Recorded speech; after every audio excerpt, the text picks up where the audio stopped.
has become a great tradition here in Philadelphia. The day of the home opener, the players and the coaching staff file out beyond the center field wall, and then they venture in. They get a chance to see the mayor, who gets a chance to do this for the first time in his regime. It's a gorgeous day for baseball, so Fanatic, bring on the Phillies. We're getting set for a little baseball today between the Phils and the San Diego Padres. It's game 1 of 81. Here at Citizens Bank Park, the starting lineups being introduced. It's always a great moment at any ballpark.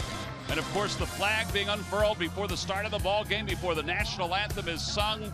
And obviously, baseball is upon us. It's been here for a week, but we get a chance to soak it in for the first time here at Citizens Bank Park. Hi, everybody. I'm Tom McCarthy, along with Ben Davis, Matt Stairs. We'll hear from Greg Murphy in just a little bit. The festivities are still going on beyond us. All right, guys, you've been part of these openers before in your life. What's it like to be part of a home opener? Well, they never get old, that's for sure. It's the excitement. It's a busy day. You do a lot of things. You're shaking hands. But the bottom line is you want to get out there and play baseball in front of your fans. All that hard work, yeah, it was great in Cincinnati. It was great in New York. But there's nothing better in the world coming to your home fans for the opener, that's for sure. All right, so the guy next to me over here, his first home opener was with the San Diego Padres. This is who we're playing today, but I'm sure it's Goosebump City for you guys out there. It is, and especially for these guys to do it here in Philadelphia. All these fans are anxious. You can hear them behind. They're anxious and ready to go.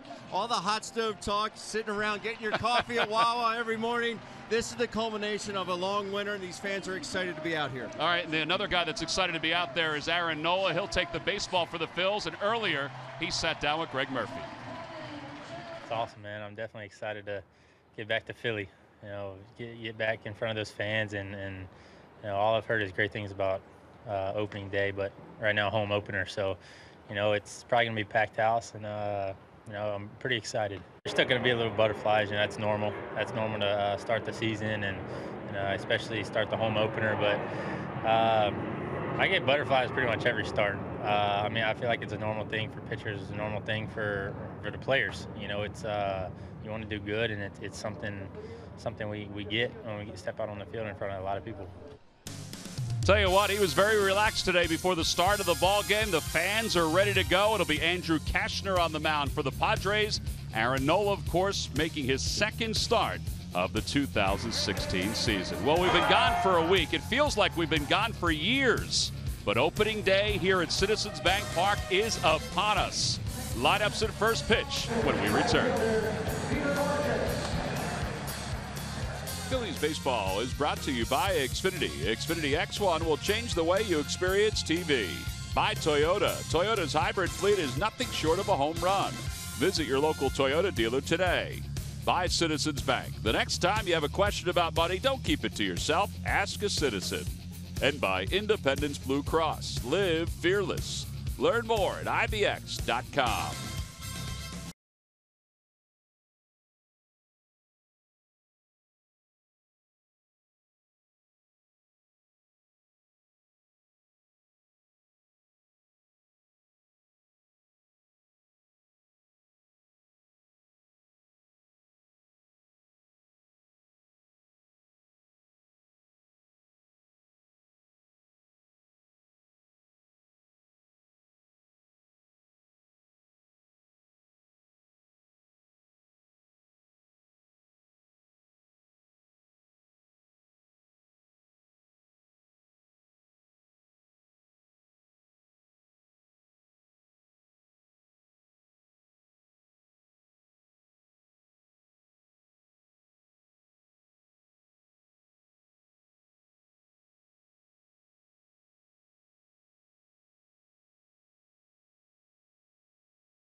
All around baseball, they've been praying for good weather. Well, today the prayers have been answered to start today's ball game between the Phillies and the San Diego Padres. It's turned out to be quite a comfortable afternoon. Temperatures are in the 60s, and that is great considering what it was this past weekend up in New York and what it was even last week in Cincinnati. Those are the caps that were given out today to everybody, and Aaron Nola taking the mound with what will probably be the first of many opportunities for him to be the starting pitcher for the Phillies here in Philadelphia for the home opener. He was excited today. He was relaxed, which he always is. He got a chance to take batting practice and really soak in this opportunity to be the Phillies' opening day pitcher here at Citizens Bank Park. Speaking of pitches, today's first pitch, one of a handful that were thrown out, was thrown out by Officer Jesse Hartnett, the injured officer here in Philadelphia, and he got a huge round of applause. Carlos Ruiz, of course, getting a chance to catch the first pitch, and then he surprised everybody by pulling the ring out of his sling and proposing to his girlfriend, and we understand, yes, she said yes. Well, that was a great moment. Great opportunity to see him out there and getting healthy, which is so important. Let's take a look at the lineup for the Padres today, brought to you by Xfinity. Xfinity X1 will change the way you experience TV. Leading it off at center field is John Jay, over from the St. Louis Cardinals. Corey Spangenberg, the second baseman, bats second. Matt Kemp hits third, followed by Will Myers, the left fielder. Brett Wallace is over at first base. He'll bat fifth. Derek Norris, the catcher, bats sixth. At the bottom third of Alexi Ramirez, Alexi Amarista, and Andrew Kashner. Ramirez is at short. Amarista is starting at third base, and Kashner, of course, is on the mounds for the San Diego Padres.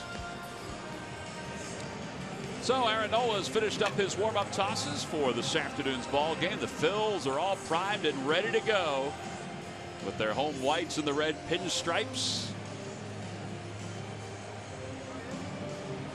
Nola's clicking his spikes back behind the mound. John Jay is warming up for the Padres. Boy, what a roller coaster the Padres have been on the first week of the season. First they don't score for 3 games, then they score a lot for 3 games. That's baseball, Tom. I guess so. Can never figure this game out. Well, John Jay will lead it off. He's had a good start. He's 8 for 26 for San Diego so far, coming off a year in which he hit .210 with the Cardinals. And the first pitch of the day is low, according to Ted Barrett. We're underway, and it's 1 ball and no strikes. 66 degrees at game time. 1 ball and 1 strike to Jay. Aaron Nola went 7 innings in his last outing. He allowed 4 hits, no walks, 8 strikeouts. Opposition hitting .187 so far in the first week of games against the Phils. Philadelphia, say hello to Cedric Hunter. Right away here in the top of the first. It's a good sign for Aaron Nola. 3 pitches in with 1 out, but he did miss on the first pitch of the ball game. But where did he miss? He missed down. For Aaron Nola to be effective, he needs to work down and stay down. I'm going to chalk that up to being Ted Barrett being a large umpire, a tall umpire. He just didn't see that pitch initially. But I tell you, there's one guy that feels very comfortable right now. Cedric Hunter getting that first ball, catching it, getting it out of the way. Now all of a sudden your nerves relax a little bit. Well, with 1 away, here's Corey Spangenberg. And he takes on the inside corner, 0-1. Spangenberg, .271 last year with 4 home runs and 21 runs batted in. So far 6 for 24. But he does have 7 RBIs.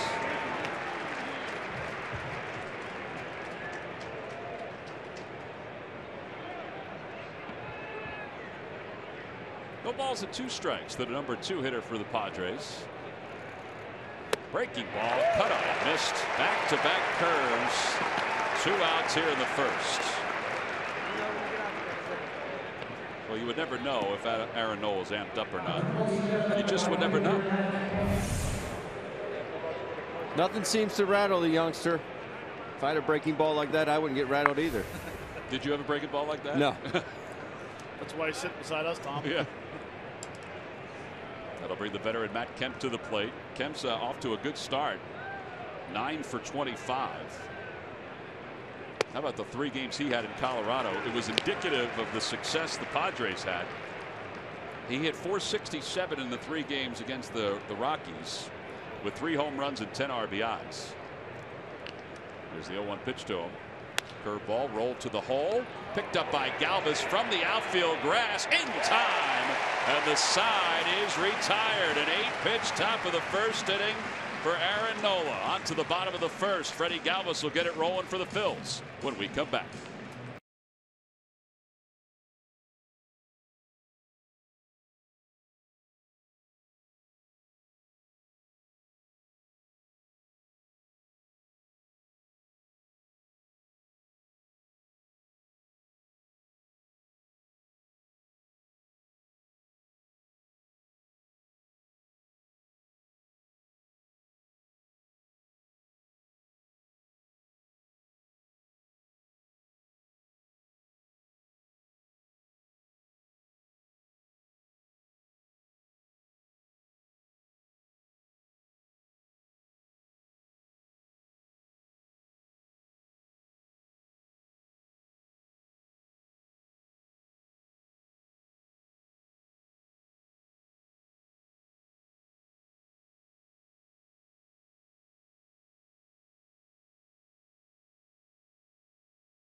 For Aaron Nola, let's take a look at the Phillies lineup. It's brought to you by Xfinity. The Xfinity X1 will change the way you experience TV. Leading it off at shortstop, Freddie Galvis. Cesar Hernandez bats second, then Odubel Herrera and Michael Franco. Ryan Howard bats 5th. You see his career numbers against the Padres, very good. Cameron Rupp will hit 6th. In the bottom 3rd of Hunter, Borges, and Aaron Nola. They will face right-hander Andrew Kashner. Through 4 innings his last outing, he threw 94 pitches in those 4 innings. That's not going to get it done if you're going to be the ace of the San Diego Padres. And that's the reason why he only lasted as long as he did. But very good arm, though, sometimes out of the zone, like you just mentioned, Tom. But he has a very, very good arm. If he can control the strike zone with his fastball, you see the scouting report, 94 to, I just love saying this, 100.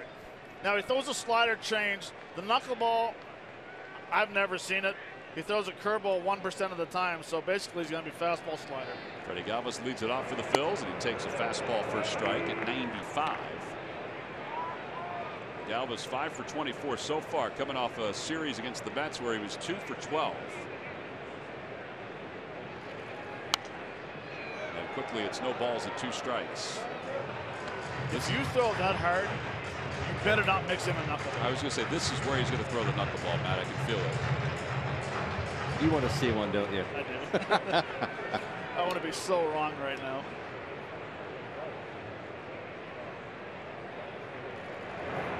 Up and away, 1-2. Phillies are coming off a weekend in which they took 2 of 3 from the New York Mets.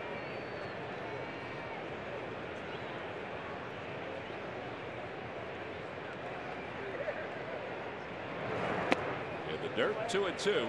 They took 2 of 3 for the Mets, and they were really 2 very clean wins. And it all started with the starting pitching. But yesterday, you got to give them credit. I mean, they were able to add on when they needed to in that ball game. They did, and that's the key, is when you score early, score often. 2 balls and 2 strikes to Galvis. That one did not get back all the way, so it's 3-2.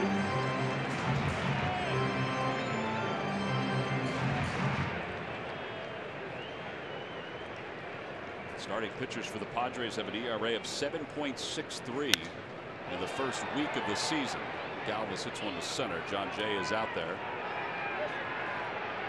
And he makes the catch, 1 out. Well, for the first time this afternoon, let's welcome in Greg Murphy. Murph? All right, thank you very much, Tom. Well, sitting here and listening to you guys talking about opening day, you can't help but get chills as the home opener gets underway here at Citizens Bank Park, and you look around and kind of drink in the atmosphere, and it's everything that you guys talked about. You know, I obviously didn't play Major League Baseball, but have been a fan of this team for as long as I can remember, and the home opener certainly is always something special. Now, that said, Phillies are hoping to try and change their fortunes of late. This is the 13th home opener here at Citizens Bank Park. The team just 3-9 in the initial 12 games. They've lost the last four home openers, so they're looking to change their fortunes. They haven't won a home opener since 2011.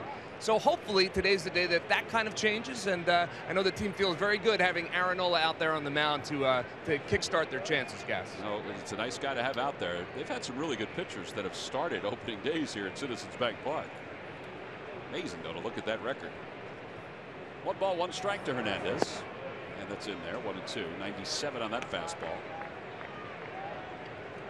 I think the good news about the win-loss record here on opening day is that there have been years where they've lost, but they went on and won the division. But it would be nice to get off on the right foot and get a victory here today. Pete Buchanan, first opportunity to manage the Phils. Today home opener here at Citizens Bank Park. It's always great to get a win early in the season at home, of course, just to get your fans behind you. And these are the greatest fans in the world. And I'm telling you, when you're down that field, they are loud. Hernandez fouls it back. The Lucky McDonald's Phillies home run jackpot contestant is John Sauce of Hamilton, New Jersey. Phillies hit a home run in today's ball game. Then Big John will win $100. Good luck, John.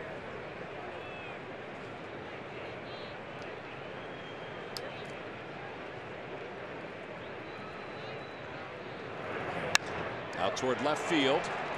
Will Myers in his first start in the outfield makes the catch, and there are 2 outs. All right, men, it's time now for our Nissan Keys to the game. Ben, why don't you get us started? Well, for me, plain and simple, Nolan needs to keep throwing that changeup. Really didn't have to use it in his first outing against the Reds, but it's definitely a pitch he's going to need in his repertoire. That's a great key, and for me, Howard, have a big day. Pretty good chance this is going to be his last home opener in Philadelphia, so enjoy the moment. I think that's the key, is enjoy the moment, and that's something that Pete's talked about with Ryan this first week of the season, is that he seems content. Odubel Herrera takes inside, 1 ball and no strikes.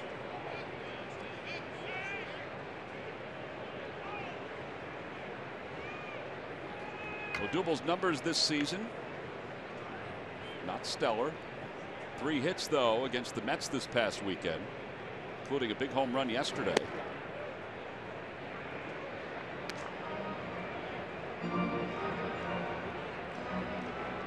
One ball, 1 strike to Odubel Herrera. He's got off to a slow start, but his timing is getting there. Started off that home run he hit off Harvey yesterday with that slider down and in.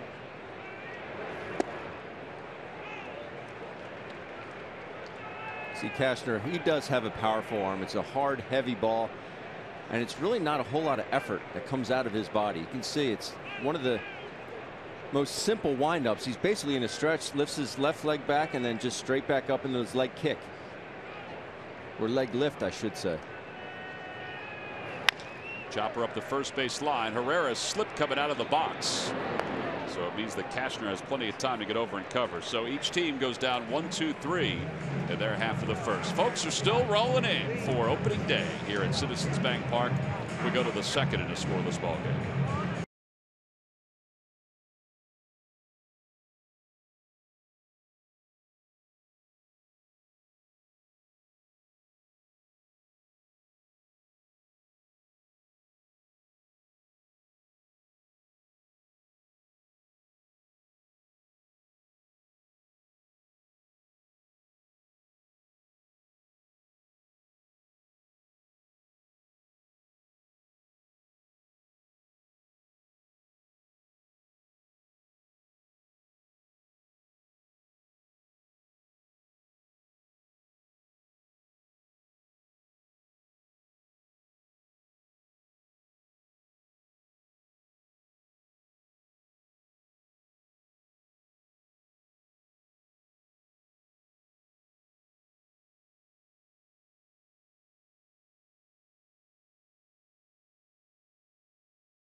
Mickey Moradine's just getting the baseball from Ryan Howard as they finished up the warm-up tosses.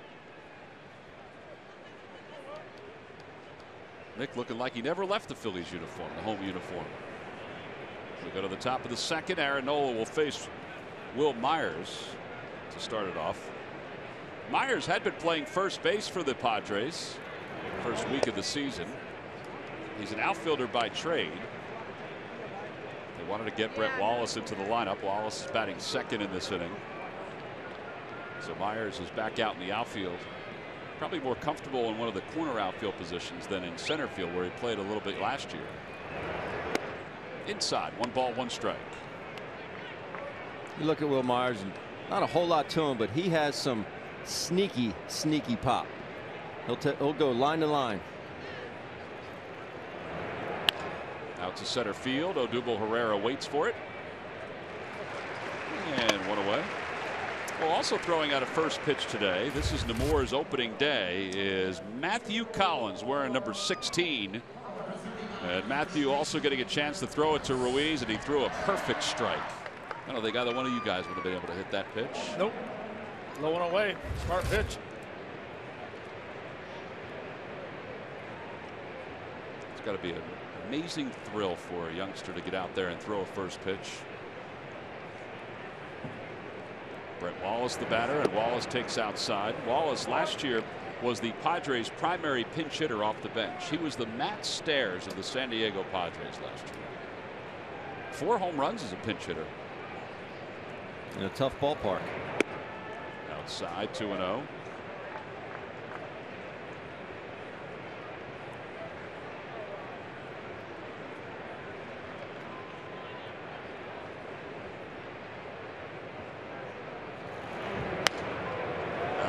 It's 2 balls and 1 strike to Wallace. He's 0 for 1 so far this year. Andy Green, the manager of the Padres, just felt like he needed to get him into a ball game. Plus, their offense took a hit when Yangervis Solarte went on the disabled list yesterday with a bad hamstring. 2-1 pitch. Foul back to the screen. It's 2-2. I noted to Matt before the game, you look at this lineup, and they did have their struggles in the first series, but really only the top 4 hitters in the lineup have an RBI to their credit. The bottom 5, I know one of them is a pitcher. Bottom 5, no RBIs. Hey, watch the pitcher comments. The Phillies pitchers are hitting the ball pretty well so This far. is true. They're raking. This guy needs to be in the lineup more often. He's always had pop. He's always been a big prospect, at least with the Cardinals, with the A's, with the Blue Jays, with the Astros. The Astros probably gave him the biggest chance to make it to the big leagues, and it's just never evolved. But on his way up, he had some pop. Curveball, just missed. That's a hitter that gave up on it, hoping that the home plate umpire didn't see it clearly. Awfully close. Let's take a look overhead. That's a ball, I guess. Close. Very close, but definitely a pitch you give up on as a hitter. There you go. Another strikeout against that curveball. He's had 2 strikeouts today, and both have been against the curve. Well, we've alluded to this, but the Padres had a 30-inning scoreless streak, which is now a record to start a Major League Baseball season. That came in their Dodgers series in the beginning of the Rockies series. But look at the difference in numbers. Just 11 hits against the Dodgers, no runs. 45 hits and 32 runs against the Rockies. They had 1 extra base hit against the Dodgers. They had 14 extra base hits against the Rockies. Derek Norris takes a strike. It's 0-1. 2 things that contribute to those numbers. 1 is Coors Field, and 2, they had very good weather in Denver. It did look like it was warm. You never know what could happen. Never know. And 3, it's Coors Field. Yeah. You're supposed to hit there. Strike 2. Well, Andy Green said, I think this is going to be a good learning experience for us. We're going to have a lot of stressful times this year, so we have shown that we can handle those stressful times.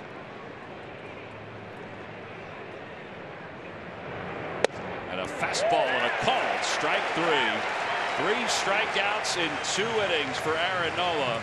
6 up, 6 down. He's thrown just 20 pitches in the first 2 innings here this afternoon. 2 curveballs to get the first 2 guys, and then a fastball. Side is retired. We'll go to the bottom of the second.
Jenkins 3, right wing to win it. He made it.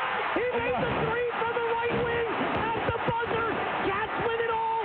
Cats win it all. Cats win it all. 31 years later, Villanova is the king of college. That is the voice of Villanova basketball, Ryan Fannin, with the call of Villanova's national championship. And there is Ryan Arcidiacono and Daniel Shefu throwing out the first pitch before the start of this ball game. That's got to be a hoot for Arch, because he is a huge Phillies fan, getting a chance to wear a Phillies jersey and throwing out the first pitch before the start of this ball game. Michael Franco leads it off. And by the way, Ryan did an amazing job with that radio call. It was, you want to talk about chills. There's a Chefu's throw, and Carlos Ruiz able to pluck it out of the air. Look at the size. Look at the size difference. Ryan did such a great job with that call as Franco hits one off the glove of Amarista into shallow left field. But hats off to Whitey Rigsby, his color partner, for not saying anything, because you know he was ecstatic about the championship. It was just a thrill. We were in Cincinnati watching that ball game, and we were just going nuts. Because let's face it, that UNC team was good. The Cats were better. I saw UNC live 4 times this year, and I thought they were, if not the best team, one of the top 3 teams in the country, because they had so much depth. Matt, you're a hockey guy, but you even watched it with us. I watched it. I enjoyed it. I'm not a big college basketball guy, but I was excited and I was happy for them. Right, Howard's the batter, and Howard swings through the first pitch. It's 0-1. I will say I'd rather watch college basketball than the NBA. Just the fact that it just seems like they go up and down the court a lot quicker. They shoot from everywhere. Yes, they do. Howard takes outside. It's 1-1. Well, here's hoping Ryan has a big day today. So far 4 for 17 on the year. A couple home runs, 4 RBIs. Big sack fly in yesterday's game. 1 ball and 1 strike to him, and he pulls that one down the right field line, just foul.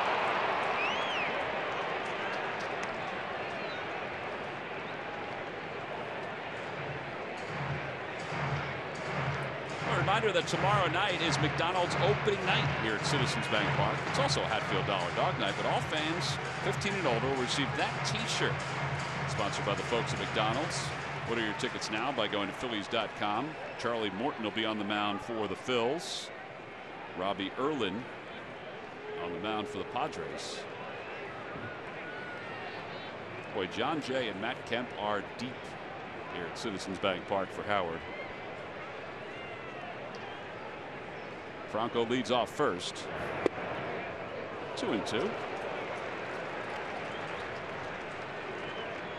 Which is interesting because in this ballpark, I got a chance to play right field quite a few times. They always tell you to play shallow because any ball that's hit over your head, it's a home run. So take away the little bleeders.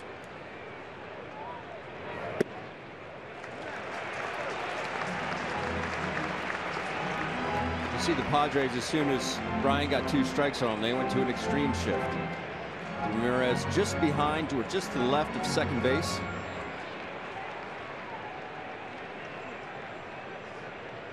Three balls, 2 strikes to Howard. Stays alive. Fires that one into the upper deck. I think this shift, though, does play into Ryan Howard's hands because the second baseman Spangenberg is on the infield dirt. And a lot of Ryan's balls into the shift land in the outfield first. Correct. Let's see if he can capitalize. That's why it's always key to get runners on base in front of Ryan Howard to kind of eliminate some of that shift and how deep those players can actually play. You know, we joke about it, calling the second baseman or the third baseman sometimes the rover out in short right field, but that's pretty much what he is. Well, this will be the 8th pitch of the at-bat to Howard. He threw him something soft, and Howard strikes out, 1 away. He was really pumping fastballs.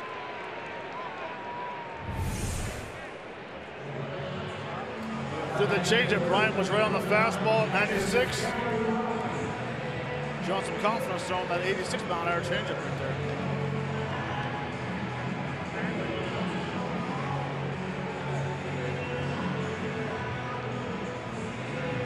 Here's Cameron Rupp. Rupp was 2 for 8 in the series against the Mets. He had 3 strikeouts in his first start and then 2 hits in his second start. Toss over and Franco is back ahead of the tag. Angel Hernandez, the first base umpire. He's probably standing the closest I've ever seen an umpire stand to first base on a play like this. I mean, he is right in the back pocket of Brett Wallace. Well, he is getting older. Doesn't have his contacts in. Look at that. It's like a. He wants to hear the scouting report. Well, maybe. What the Knicks saying. It's like they're doing some kind of line dance over there.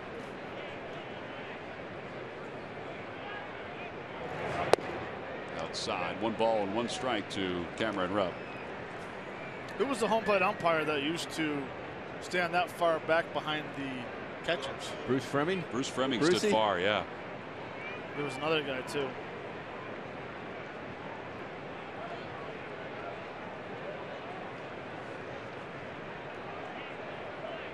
I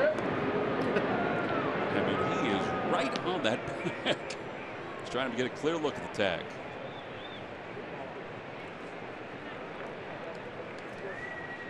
Bruce was funny to get back behind the plate. First pitch of the game.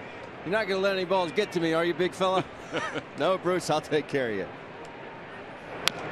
Dribbler up the third base line. He called you big fella because you're tall, right? Yes.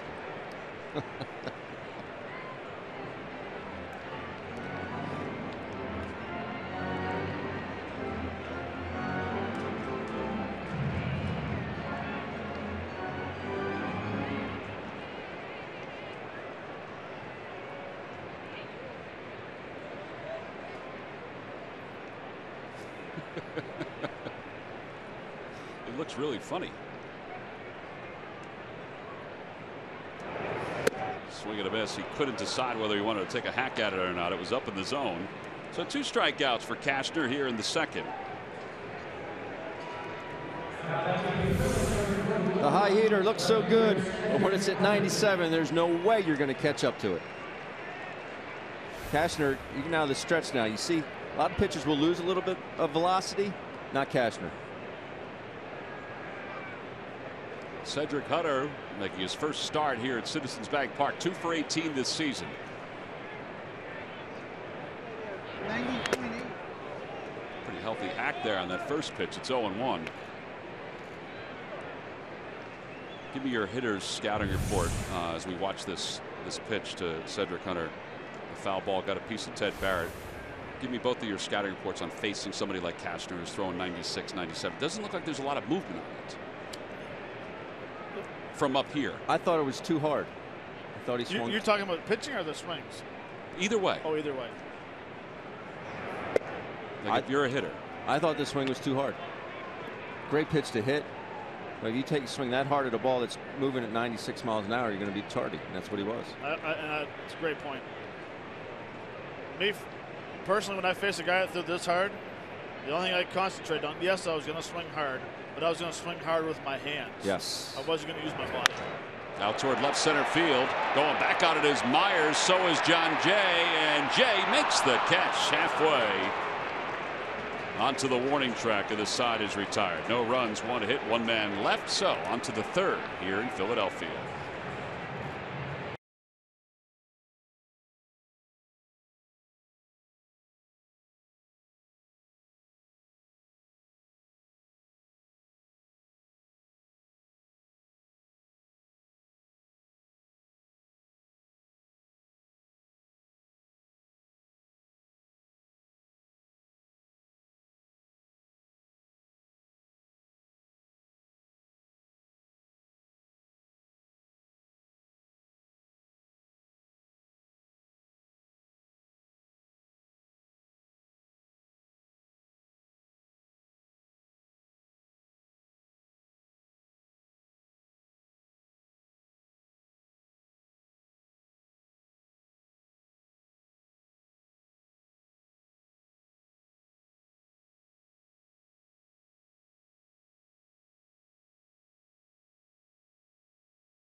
Knew was coming. The great Ed Snyder passed away at the age of 83 after a 2-year battle with bladder cancer. And there's a great story about the Flyers going out to California several weeks ago and getting a chance to see him for one last time, and how inspired they were after meeting with him and talking with them. Some feel like that's the fire that they needed to make it to the postseason. And everybody here in Philadelphia, their hearts and prayers go out to the Snyder family. And somebody who I know was very close to Mr. Snyder and has a lot of great things to say about him is the great David Montgomery, who's standing by with Greg Murphy.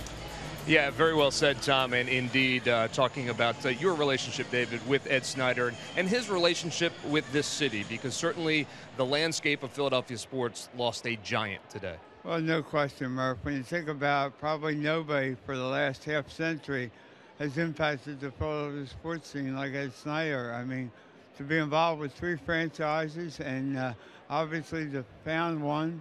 You know, I was fortunate enough for 45 of those 50 years to know of Ed and see how much he contributed, because he contributed in so many ways. I mean, not just the Flyers themselves, but the way they became a part of the whole Philadelphia sports scene, the manner in which they played. You know, I say many times the one word to describe Philadelphia sports fans is passionate.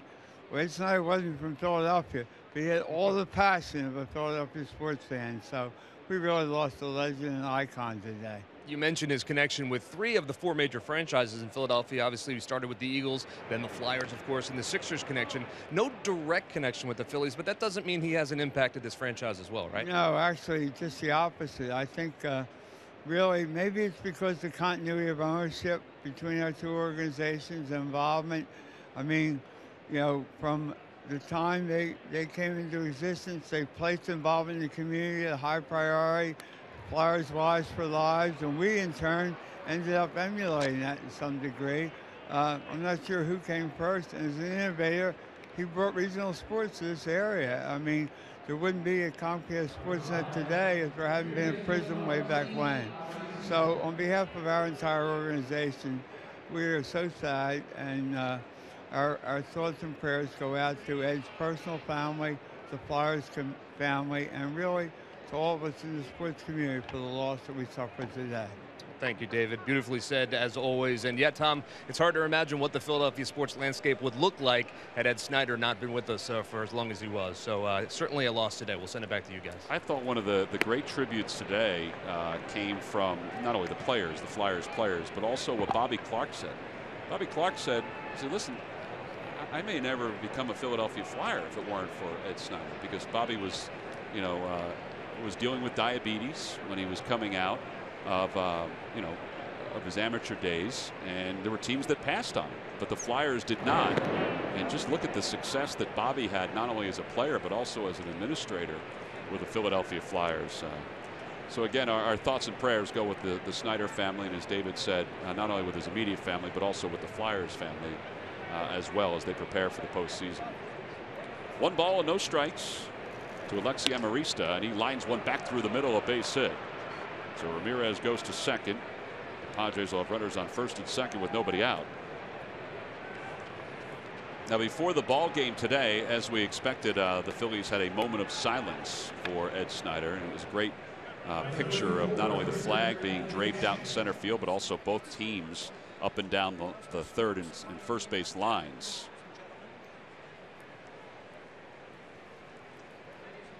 Nice way to pay tribute to a man who was elected into the Hockey Hall of Fame in 1988.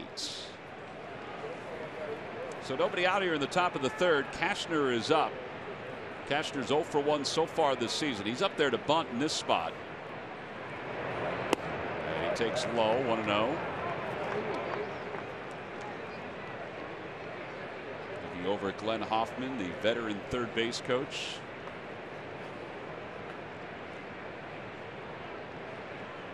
Really couldn't have worked out any better for the Padres here in the third inning. They're 7-8 on with singles. It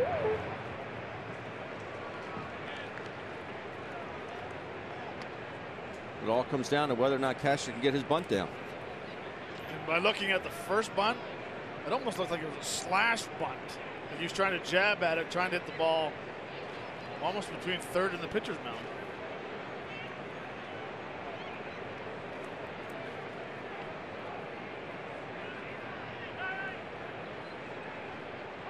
He bunts it in the air. Franco will make the catch. Franco is looking at the base runners. I don't think he wanted to take a chance to let it drop, but Cashner was running up the line with his bat in his hand. That could have been a very interesting play if he decided to drop it. You just never know once it hits the ground what happens. You let the ball hit it. See how he went out to stab it? That's the reason why the barrel drops. You elevate the ball in the air.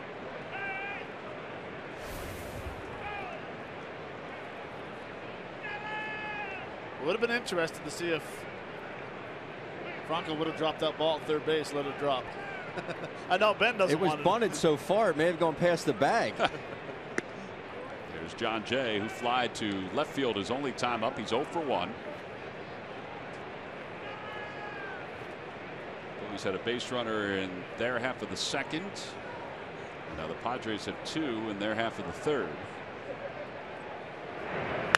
And a liner out toward right field. That'll hook toward the corner and drop for a base hit. 1 run is in. Amarista runs well. He's heading to third and will be held there. It's an RBI double for John Jay. That's his 5th RBI of the season. The Padres strike first on top 1-0.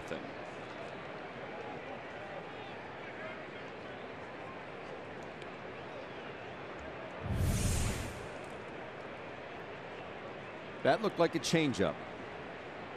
Hasn't thrown a whole lot recently, like we discussed. Didn't really have to use it in Cincinnati, with the location of his fastball, and the breaking ball was outstanding in his first start. No, with a changeup there, but it was elevated. Phillies will play the infield back with 1 man down, and the Padres with runners on second and third. Spangenberg struck out his first time up. Curveball waved at, 0-1. Spangenberg, whose brother is the head baseball coach at Arcadia, does an excellent job with their program. His brother Ken.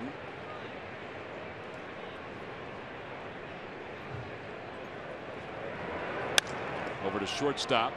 Galvis will get an out. Padres will take a 2-0 lead as Amarista crosses the plate. Well, as you mentioned, Ben, it couldn't have worked out better for them, even though Cashner bunted into the out. The fact that the first 2 batters got aboard, single hitters got aboard, and they've been able to manufacture 2 runs. They still found a way to push 2 across, and hopefully Aaron Nola can keep it to just the 2 runs here in the top of the 3rd. Matt Kemp grounded out to shortstop his first time up, as they play that overshift with 3 infielders on the right side. Fastball on the outside corner.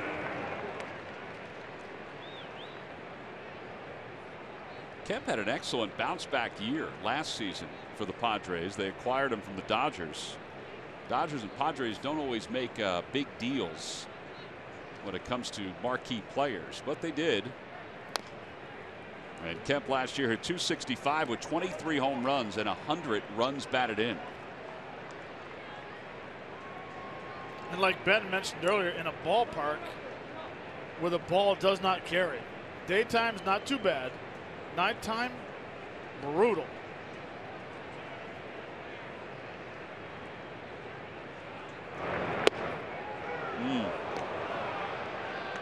But it's still a great place to play. Beautiful place to play. Unbelievable. Today's game is also available in Spanish. Just use the SAP button on your television or change the language through the menu on your cable box.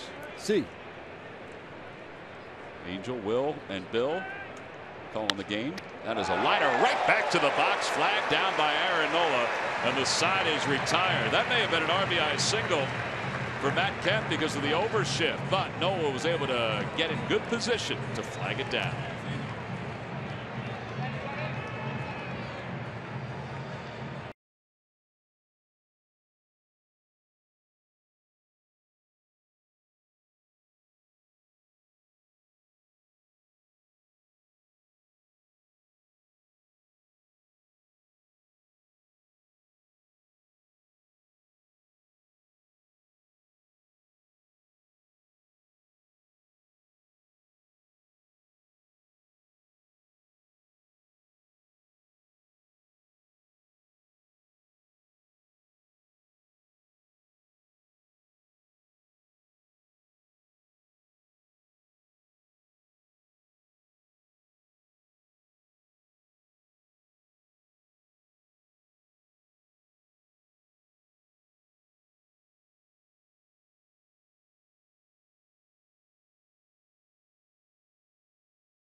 Phillies baseball is brought to you by McDonald's. Come into McDonald's for an Egg McMuffin and medium iced coffee for $3.49.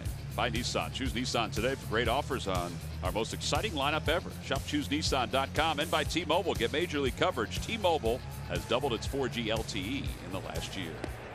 Peter Borges leads it off as we move to the bottom of the 3rd. 2-0. San Diego's on top. Borges 3 for 18 so far. Fouls it over the screen.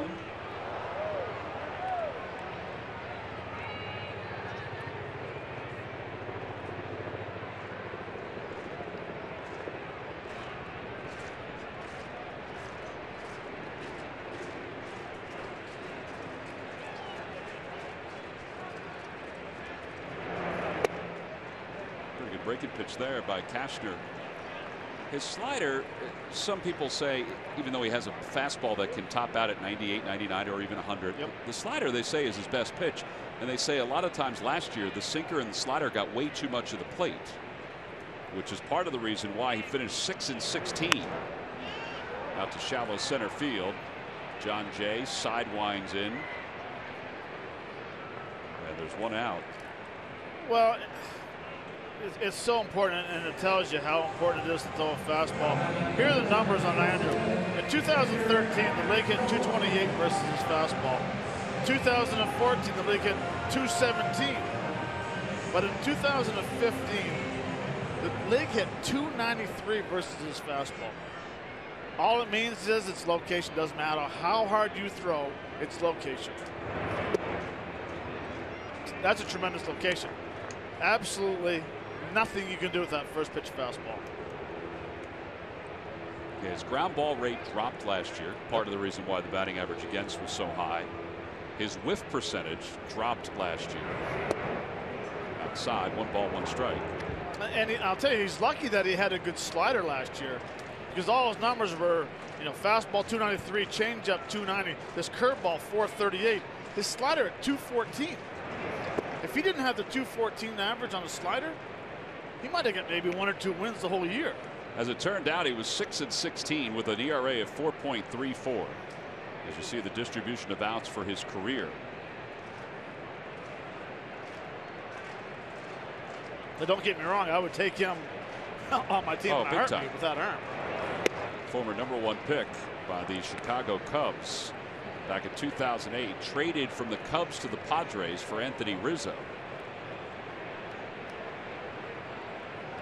At the time, the Padres had Adrian Gonzalez, so there was nowhere for Rizzo to go except to Chicago. 3-2 to Aaron Nola. And you saw the distribution of outs for his career, 42% ground ball outs. Well, last year, ground ball outs 34%. So that's where you see that's a big difference. I just think sometimes he gets into modes where he tries to overpower the baseball. He doesn't let his movement keep him down in the zone. But throwing 97 like that, you're going to have success regardless. He has 3 strikeouts so far. There are 2 outs here in the 3rd. I like how they have the new Xfinity pitch speed down the right field corner. That was 97.8. It's an exact science, Matt. It is an exact science. Now, would you round up to 98 or would you round down to 97? Oh, it's 97.8. Oh, okay. When you hit 299, you don't hit 299.4. That's a lot of kilometers per hour. Galvis a bit out front.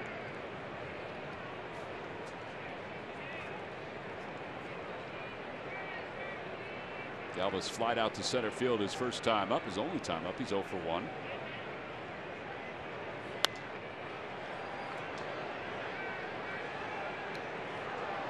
That foul ball was going up toward the Hall of Fame club, and in all honesty was going right in the direction of the Fanatic, and that would have been fantastic if he would have caught it. It dropped down toward the suite level. Yeah, it was right there for him. Swing and a miss, and Galvis is the 4th strikeout victim. So 4 strikeouts for Castner through the first 3 innings here this afternoon. The Fanatic's going to work on his ability to catch a foul ball in between breaks.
The Jeep Trevor Stumpa Hoffman. fans Trevor Hoffman. trivia Tony question. Gwynn. You'd get 2 buzzers. Log on to Phillies.com. Go to the fans section for all the information, and please submit your answer on the subject line. All right, guys. Who were the 3 Padres managers in 2015? Answer will be revealed a little later on. It's a shame you guys got your first answer incorrect. 3 managers. 3. I know 2. Well, you need 3. I know. Well, Myers lined out to center his first time up. Outside. Will Myers began his professional career with the Kansas City Royals, was traded for his current teammate James Shields. He went over to the Rays. The Rays then traded him to San Diego.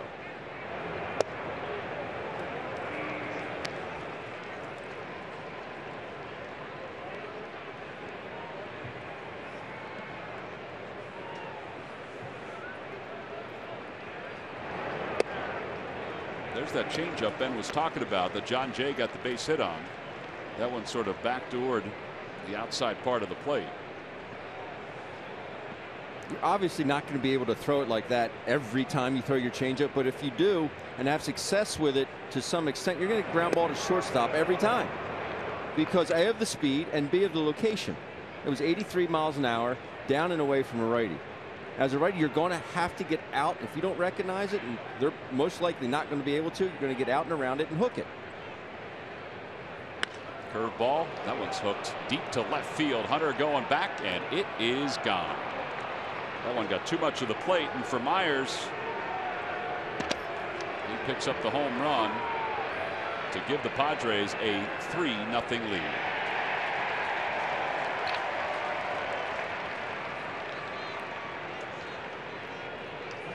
Talking about Will's pop in his first at bat. You can see he just really flicks his wrists, gets a hanger inside, pulls his hands in, and really gets good extension. His head down on the baseball, finishes high, creates that backspin.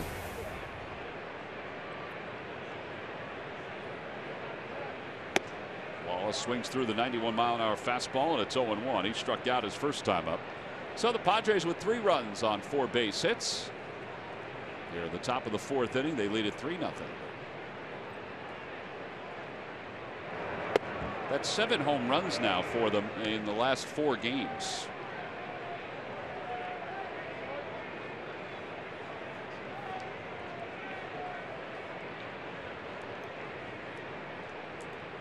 No balls, 2 strikes. Inside, 1-2. That's an area today where I think Aaron Nola hasn't done enough of, is pitch inside to the hitters. Into the righties, into the lefties. He's had good command with that fastball low and away to righties. He's had pretty good control of his changeup, and minus really the last curveball that Myers hit the home run on. He's had a good breaking ball today.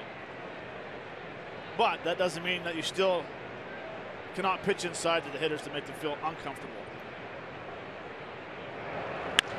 That one's out toward right center field. Borges on the run, and great speed to close and make the catch. 1 away here in the 4th inning.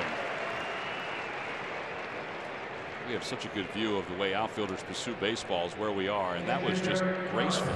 Boy, it's the initial jump going to, his right, just accelerating as he's going. Basically just outran the ball. Good play.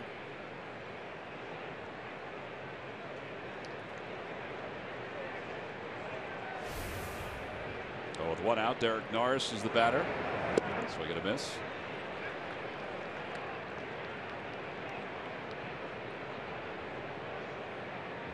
That was a strike. You swung at it. That always confused me. Be back behind the dish. I swing it at ball, pitch ball, does strike. Yeah, it was a strike because you swung. Did you ever say that to a hitter? No. Anything funny come out of an umpire? But you've never asked an umpire if you swung at a pitch and asked, is that a strike? I don't believe I have.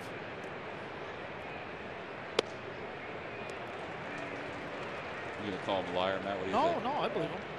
I used to make fun of myself when I used to take swings, like a bad swing. Yeah. Especially with Angel Hernandez, the first base umpire. I'd take a brutal hack and I'd look at them and say, hey, that was a terrible swing, wasn't it? And they would give me their opinion. I'd have fun with the umpires. Norris strikes out, 4th strikeout for Nola. I always wondered about that, though, whether an umpire would say anything either condescending or funny when a guy would say, is that a strike? Well, and good pitch? Is that a good pitch? I would say, is that a good pitch? Yeah. Was it a good swing? No, thank you for your honesty. And then you get back in the box and you have fun. How about when you take the 3rd strike and you know you're out and you walk back and you come out? Well, you never did it because you didn't catch, but I come out and say, what are you doing? How could you call that pitch? It split the plate. They look at me like they get all upset first on, thinking you're going to rip them. And then, oh, you were just kidding.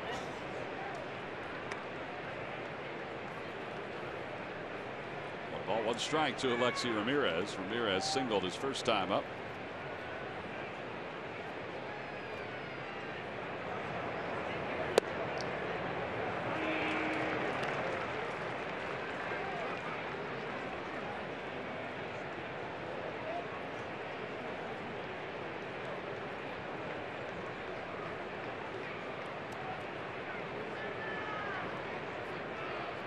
Ramirez signed as a free agent this past offseason by the Padres. I think he would have been perfectly content to go to shortstop after taking that pitch. I would agree. And now you look at all the numbers, and we throw numbers out at you all the time. We just want to sound cool. You know, baseball last year hit a $189 versus Aaron Nola when he throws that fastball the outside. Strike 3 call. Because of the late movement and right-handed hitters give up on it every single time. Well, he strikes out the last 2 batters, 5 strikeouts overall. However, the Padres tack on another one. They lead it 3-0 as we go to the bottom of the 4th.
Just so you know, guys, the Post-it notes that Carl Graber is using today are a sort of a melon colored.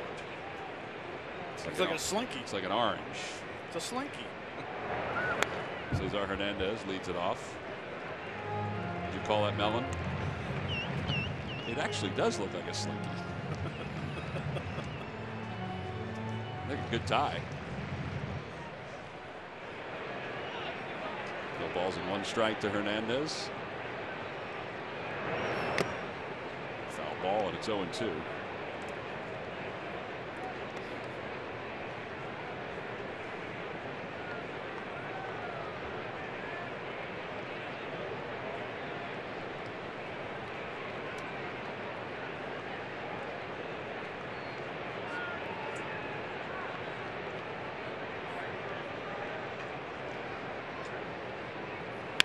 Pull toward first. That's a fair ball down the right field line. Hernandez might get 3 out of this one because Kemp is lumbering to the corner. He's going to get 3. He actually maybe waved home if they don't get it out of the corner soon. They throw it into no man's land. Nobody's covering home. It'll be a triple for Cesar Hernandez. I don't know what the Padres were doing there. Well, that's the first triple of the season for the Phils.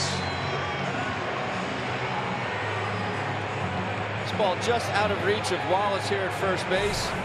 And you're right. I think lumbering towards that ball, like you said, Tom, I think that's an understatement.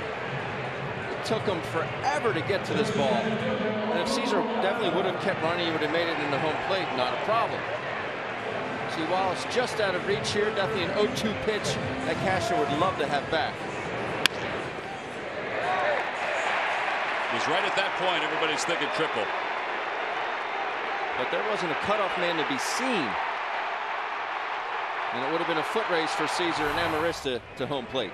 All right, so now it's Odubel Herrera who's up, and Odubel fouls the first pitch back. It's 0-1.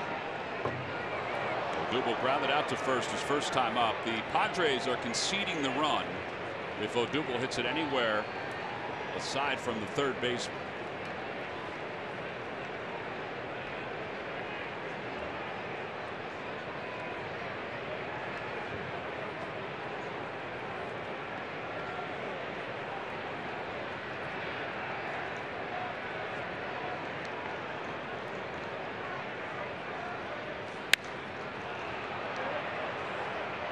To Odubel. Well, he's had a couple of good swings at this. Fouled both of them off.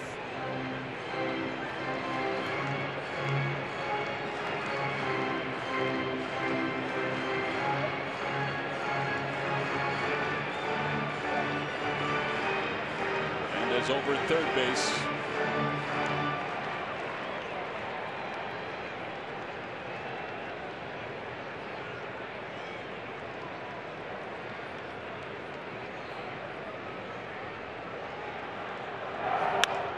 Slices it into left field, a base hit. Hernandez will score. It's an RBI single for Herrera. It's now a 3-1 ball game. Well, he looked like he was locked in on every pitch that was coming his way in this at bat. Well, and it's just amazing that it's a 98-mile-an-hour fastball. And this is what we call no body, foot down early, and just react. Watch his hands. Look how fast he gets his foot down and just throws the barrel. Nice short swing. And that is the key when you face a guy in the mid-90s is take the body out of the swing and use your hands. Well, now Maikel Franco, who singled his first time up. He takes low, 1 ball and no strikes. I would just think that that's very difficult as a hitter to go from an extreme leg kick, and I think he has an extreme leg kick, to go to one not even having one. I think that would affect your timing tremendously, but it didn't seem to hurt him there on that 98-mile-an-hour fastball.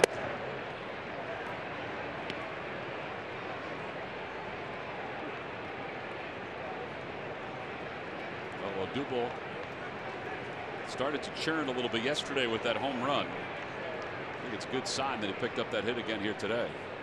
In the dirt, backhanded by Norris. Well, and it's a tremendous point what Ben said.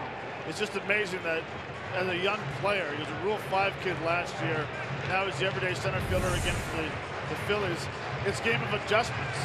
And he realizes that his foot, he just needs to get it up and get it down. And let's use your hands. And we talk about it all the time, and you'll hear the whole time that you're making adjustments. That one's blooped out toward right field. The second baseman Spangenberg is there. And what a way.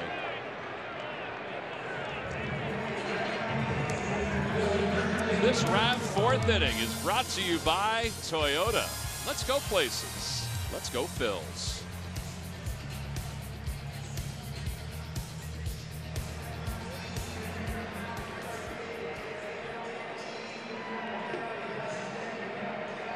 Howard struck out his first time up. On a great changeup. After battling, swinging, fouling some fastballs off.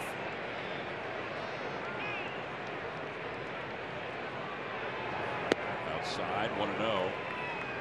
Well, just like his last start, Cashner is throwing a good amount of pitches in this start. He has 1 out in the 4th. He's about to throw his 59th pitch of the day.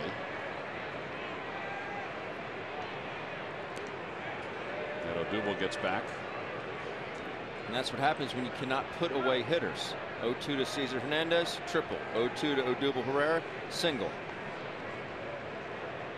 Getting ahead has not been the problem for him. It's putting hitters away.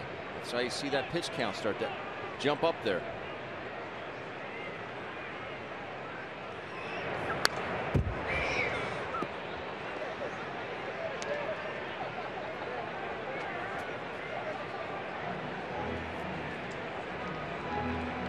See, they got the new screen up right there.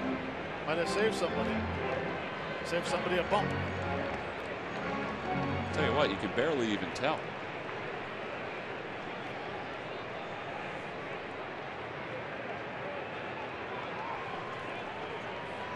On the outside corner, it's 1-2.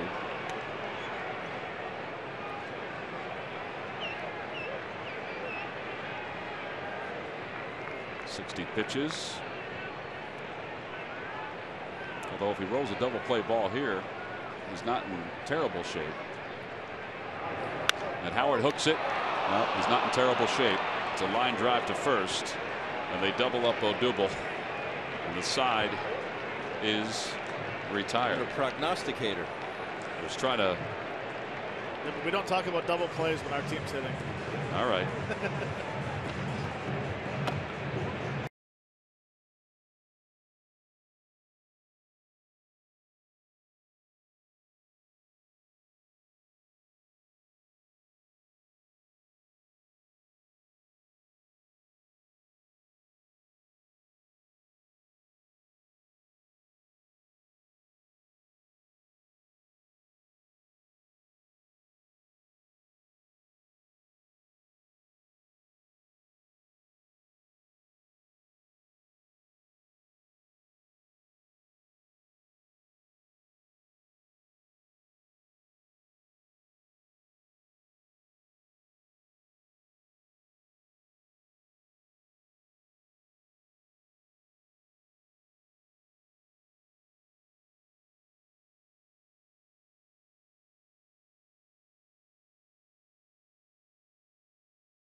Top of the 5th inning here at Citizens Bank Park. A perfect day for baseball. And Alexi Amarista will lead things off. Amarista singled and scored. His only time up. 3 runs on 4 hits for the Padres. 1 run on 3 hits for the Phillies. We go to the top of the 5th. Just a bit outside with that first pitch from Aaron Nola. It's 1-0. Amarista did not make the Padres out of spring training. In fact, he thought he would be a utility guy, but they had guys that performed better in spring training, like Adam Rosales, who did play well yesterday at third base. But Amarista went down to AAA, spent just a few days vacationing before coming back to the big leagues. He said when he went down, he was disappointed because it's the first time he's been in the minor leagues since 2012. But now he's back with Solarte being placed on the DL, and they're going to have to patch together third base until Solarte comes back. Inside, 3-1.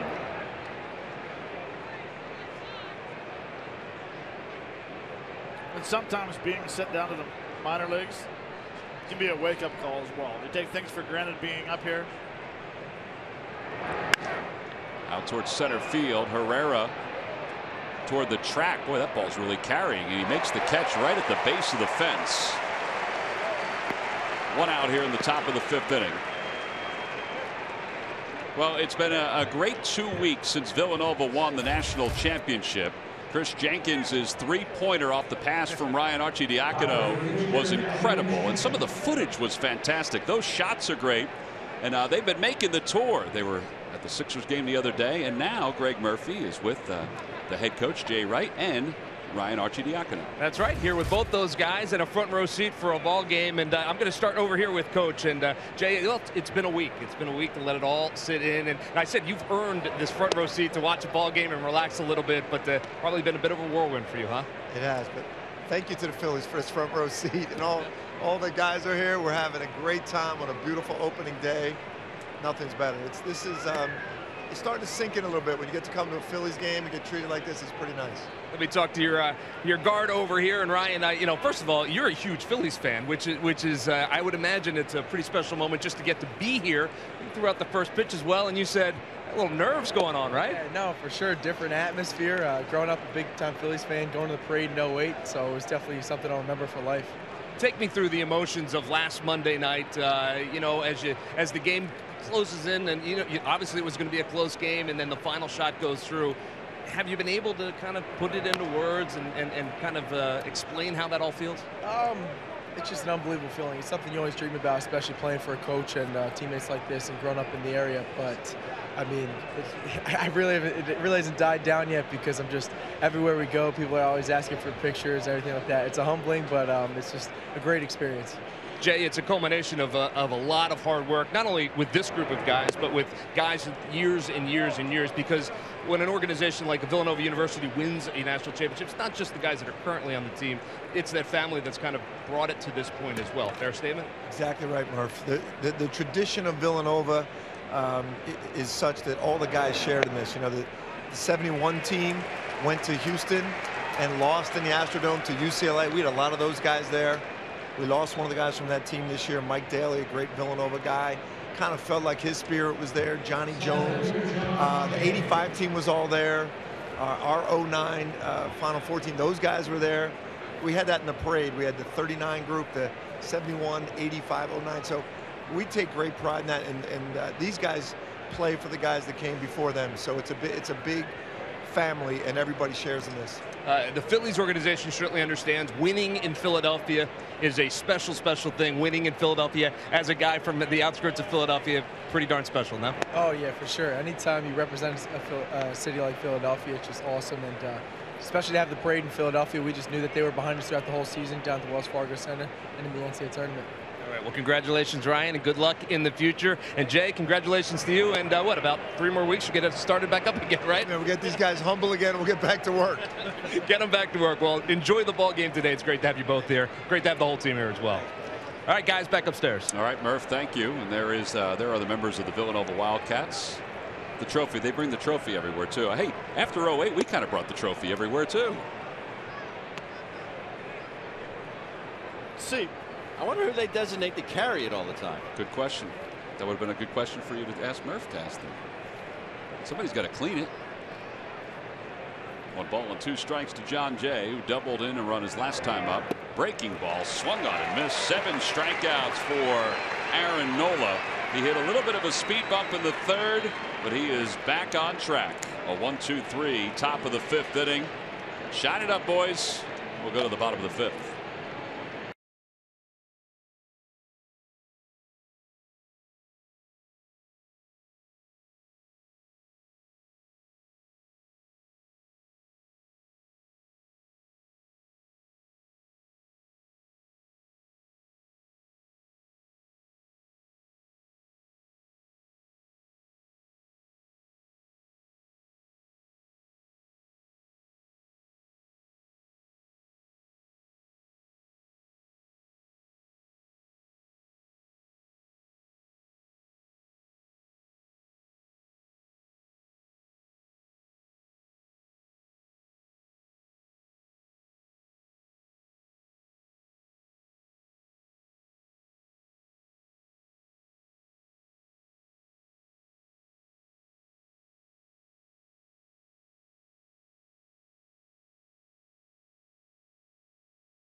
here at Citizens Bank Park when the Phillies take on the Washington Nationals. The kids pullover free to fans 14 and under. You can get tickets by going to Phillies.com. Bottom of the 5th inning. Phillies trail at 3-1, and Cameron Rupp will get it rolling.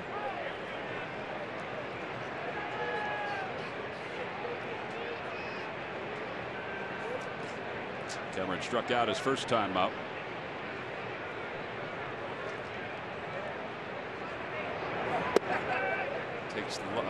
Takes at the knees. It's 0-1. It's a big inning for Aaron Nola last inning, and also great that the Phillies got a run because the way Andrew Cashner's throwing the baseball, the Phillies definitely have their work cut out for him. He is on his game today. The other thing too is the shadows have crept around home plate, so it might be a little tougher. Although it's not a bright sunshiny afternoon, it's still sunny, so it might be difficult to pick it up from time to time.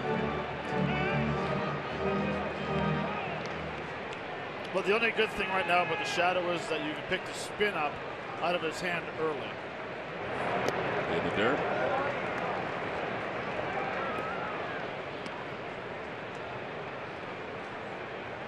Well, we have lucked out though. It is a gorgeous day for the home opener. 66 degrees. 18-mile-an-hour breeze.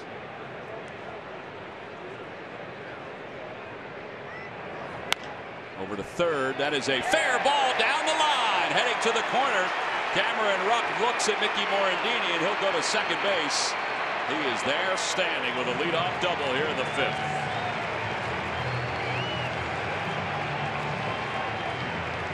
Andy Green does not think that was a fair ball, but it doesn't matter. He can't challenge it. Right. I think Norris is the guy that actually thinks there's no chance of that being a fair ball, but because of the rules, it's a non-challengeable call.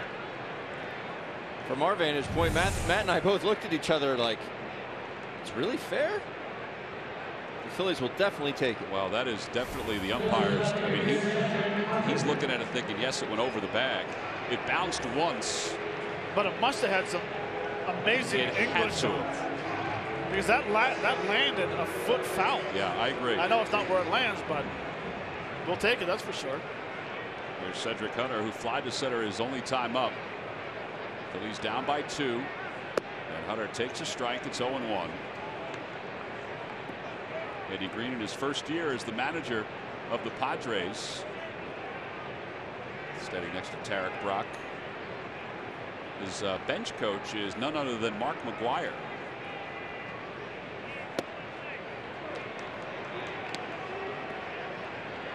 There's Big Mac.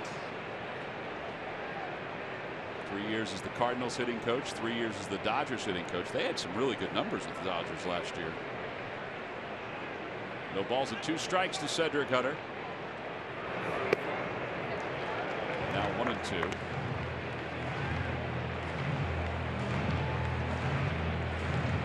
Big Mac, one of 3 players I would go out and watch batting practice. It was just a display. He couldn't launch it.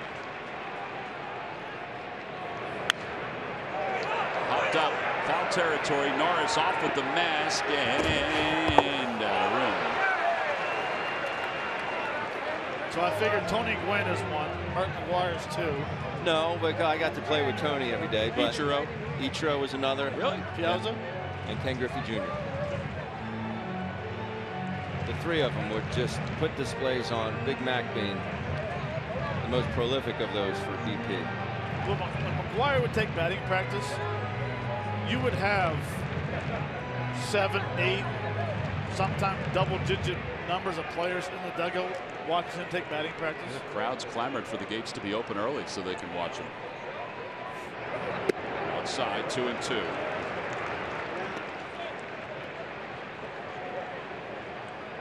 There were times when he was going for the home run record that those batting practice would be covered by TV stations because it became such a show.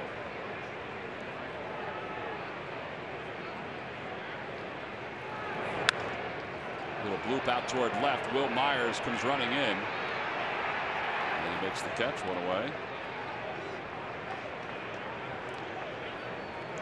Well, it's time now for the Citizens Bank minor league reports. And just an update. Reading Titans defeated Portland 5-4. Dylan Cousins, who had a really tough day the day before, finished with a double, a home run, and 2 RBIs. Breshers defeated Dunedin. Boy, Kyle Martins has 4 RBIs in his last 2 games. And Lakewood defeated Lexington 10-9 and 10. Citizens Bank, the next time you have a question about money, don't keep it to yourself. Ask a citizen.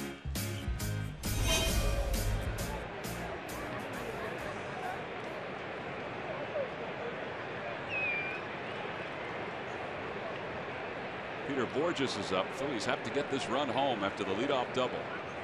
Yeah, not a very good bat. Not a very good bat by Cedric Hunter. Has to hit that ball to right field. Has to. He has to back off in a swing a little bit. He's getting under everything, and he's popping everything up in the air right now.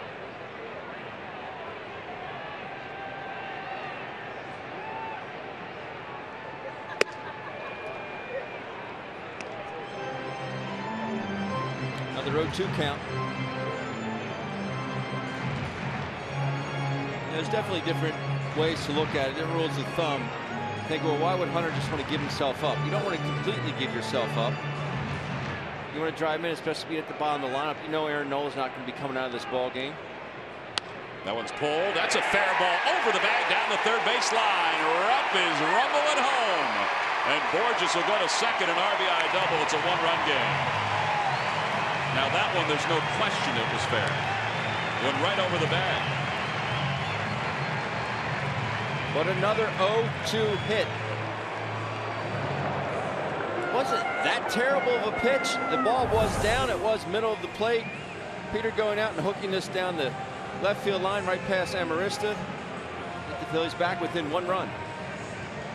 And I agree. It wasn't that bad of a pitch, but we talked about it yesterday. When you have a guy throwing upper 90s on his fastball, he threw a fastball in the corner first pitch. He elevated the pitch the second time for a swing and miss.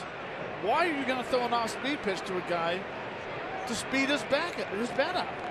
Well, here is the selection. He's only thrown 8% of his pitches being a changeup. You're right.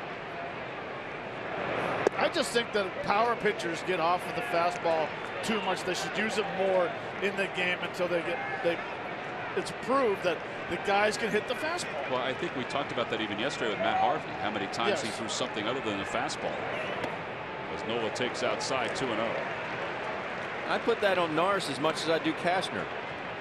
I didn't watch the sequence, but if he did not shake Derek Norris, then that was the first sign that he put down that Cashner liked. You have to read those swings. As a catcher, you have to realize that Peter Borges is well behind that heater.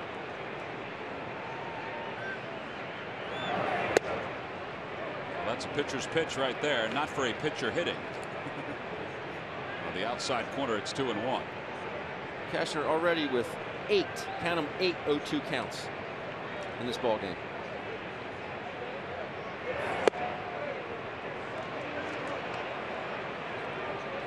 I did ask Aaron today. I was going out to watch the team stretch. I said, "You get a couple knocks today?" And he says, "Eh."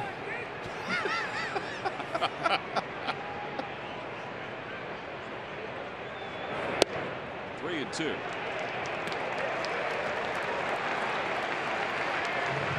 Freddie Galvis on deck. Of those 8 0-2 counts, 4 hits. Around 50%, Tom. In the United States or Canada.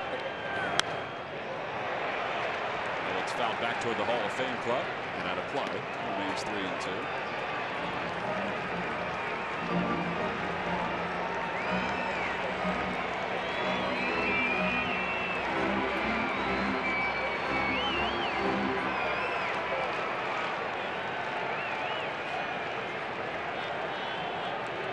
What a great time for your first knock of the season. Well, he got a piece of it, but a foul tip. 5 strikeouts for Cashner. The free NBC 10 app. Breaking news, weather, and traffic for Pennsylvania, New Jersey, and Delaware. Count on it. Today is the first game on NBC 10 this year. Thanks for having us. Pre-game show was outstanding. Keith Jones and Sheena Parveen did a great job here at the ballpark. Tim Furlong was roaming around. He was out on the field. He was with the fans. And we were wondering about how crowded it would be today. And I know there's some seats up in the upper level, but this place is sold out because Ashburn Alley is, I mean, it's like the old days. Mob scene. I mean, it is mobbed out there. The Budweiser rooftop is packed. Freddie Galvis to the right side. Spangenberg goes to a knee, and the side is retired. But the Phillies do draw closer on the RBI double by Peter Borges. They leave one in scoring position. It's a 3-2 San Diego lead.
His new uniform pretty well.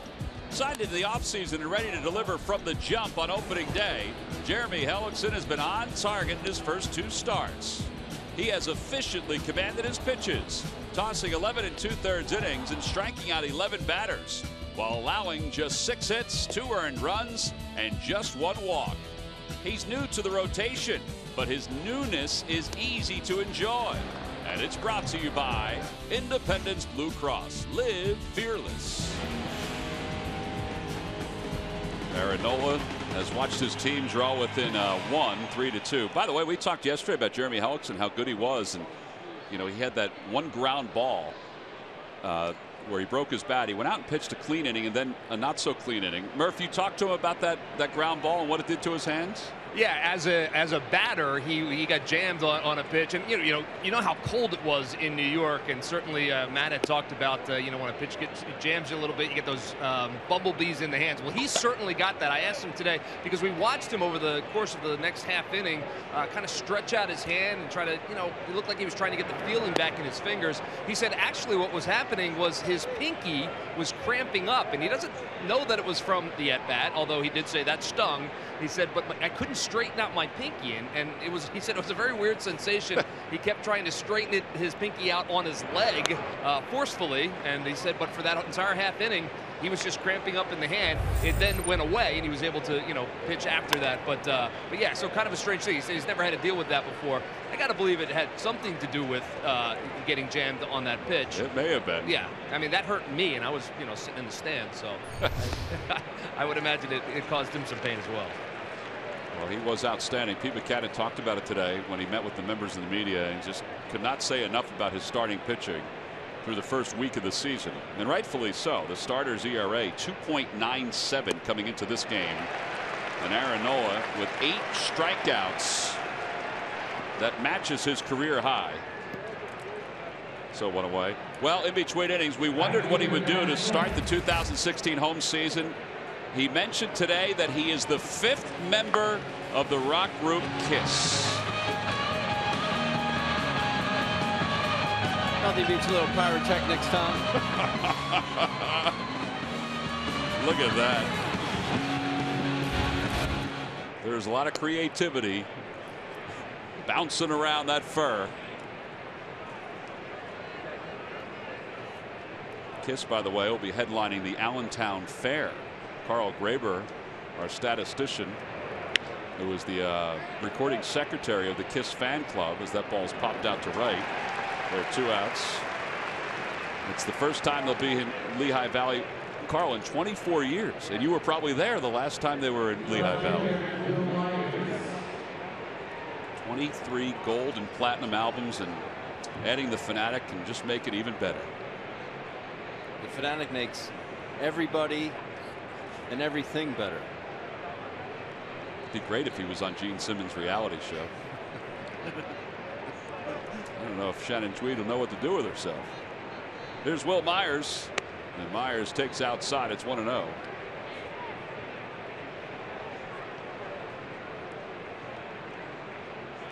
I do believe that there's an issue with the bat of Will Myers. He wants a little of that Manny Mota stick. The combination of rosin and pine tar. It's interesting how he had to go over and watch him put it on to make sure everything was all right. Forgot to do it when he was on deck.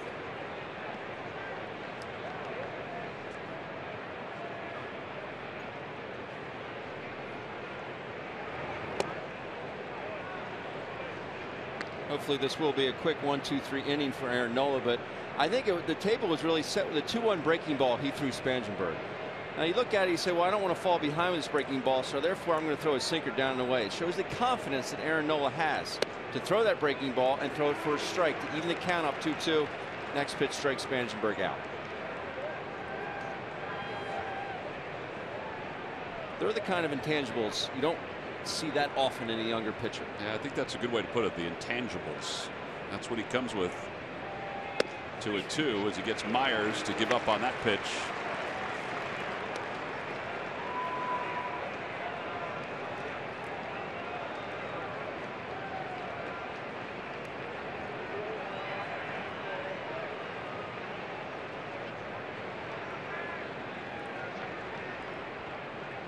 Two balls, 2 strikes to Myers, who homered his last time up.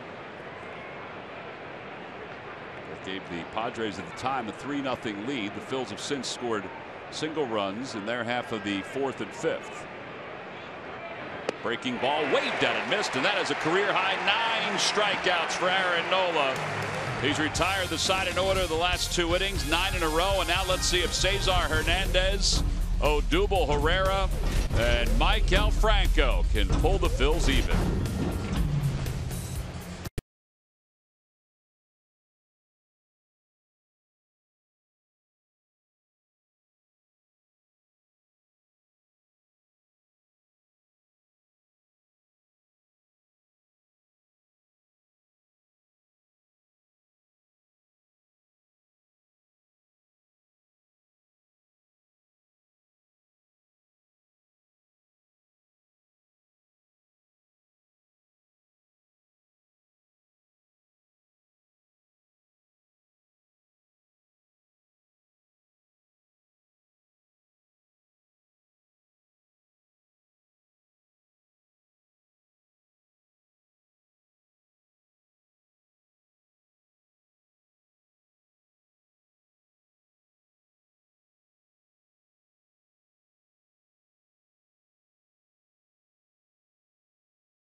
Ford stores. By W.B. Mason. You can't go wrong when you buy right. And buy your Delaware Valley Honda dealers. Hurry to your local Del Valle Honda dealer or visit DelValleHondaDealers.com. Phillies trail it by 1. Cesar Hernandez, who tripled his last time up, his 5th career triple, to face Andrew Kashner here as we begin the bottom of the 6th inning. Both starters have been very good today. Cesar shows bunt, takes a ball. He pulled the bat head back.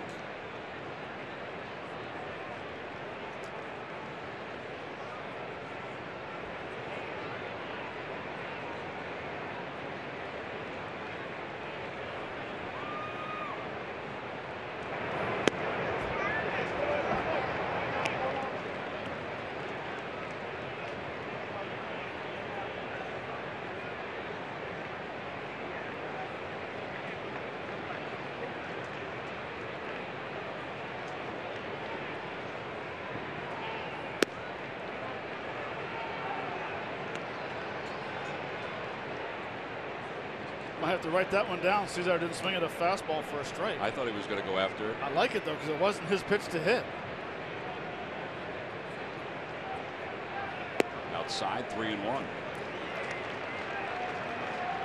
He's run the count into a good hitter's count. 3 balls and 1 strike. Interesting, too. One, you get a changeup to a guy that doesn't hit any, 1 home run per year, but he's a very good fastball hitter.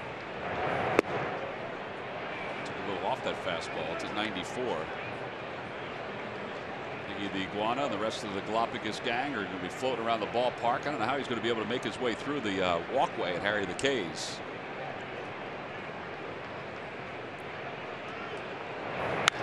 Down the left field line, that'll slice out of play. 8-0-2 counts, 5 full counts. It's grabbed by that guy.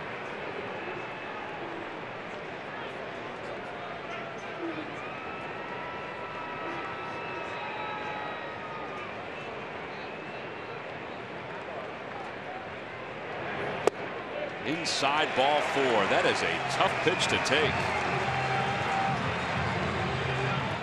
Time now for the Jeep Stump the Fans trivia quiz answer. All right, guys, I think collectively you may have this one, but who were the 3 Padres managers in 2015?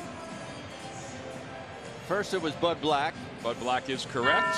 That was Pat Murphy, no relation to our very own Greg Murphy. Correct. And then finally, Dave Roberts.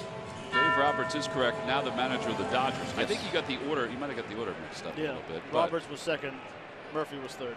But no relation to our Greg Murphy. No relation to our Greg Murphy. Yeah. Log back on to Phillies.com to find out if you're the winner of a Phillies prize pack. We did not ask you for the order, so you did get all 3 correct. Oh. That ball was slapped in the left center field for a base hit.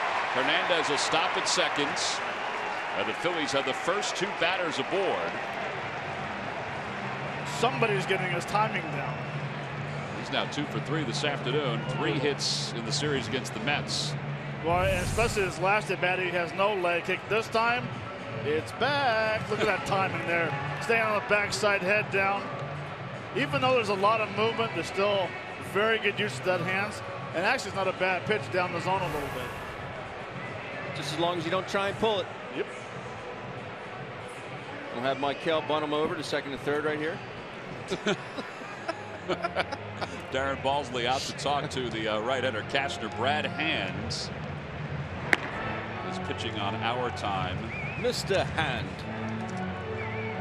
NBC 10 News today. Wake up with the local news, weather, and traffic info you need. Tracy, Vi, Jessica, and Bill. NBC 10 News today. Every weekday morning. Count on it.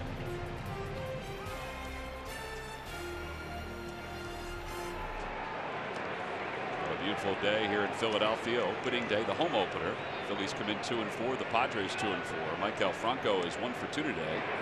And he lights one into right field, a base hit. A 1-hopper, so Hernandez has to stop at third. That ball was smoked by Franco. What do you think, guys? Is Ryan Howard going to see the righty or the lefty here? Well, before I give you the answer on that one, I absolutely love the swing by Michael Franco. I find that it's amazing. He's coming in, he still has great hands, he's still hitting well. But I think he's been trying to do too much the last couple of days. He's over swinging.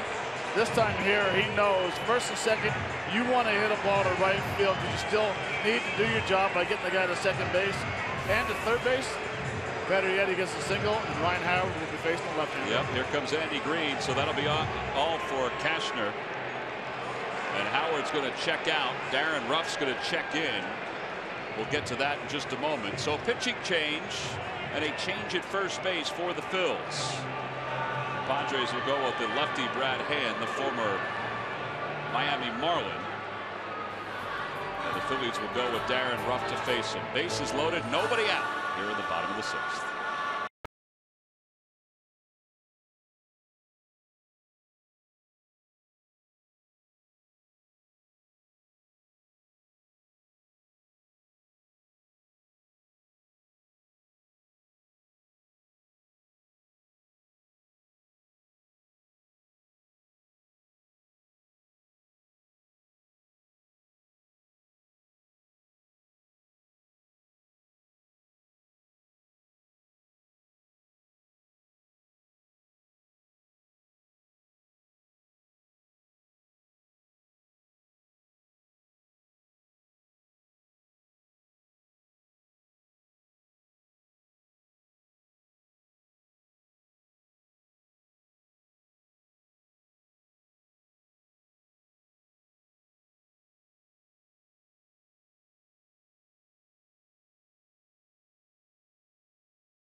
It might be a little more low-key, but the Phillies will be celebrating the Fanatic's birthday this Sunday when they wrap up their series with the Washington Nationals. All kids 14 and under will receive the Fanatic Flare Hair Visor. Tickets can be purchased anytime by going to Phillies.com.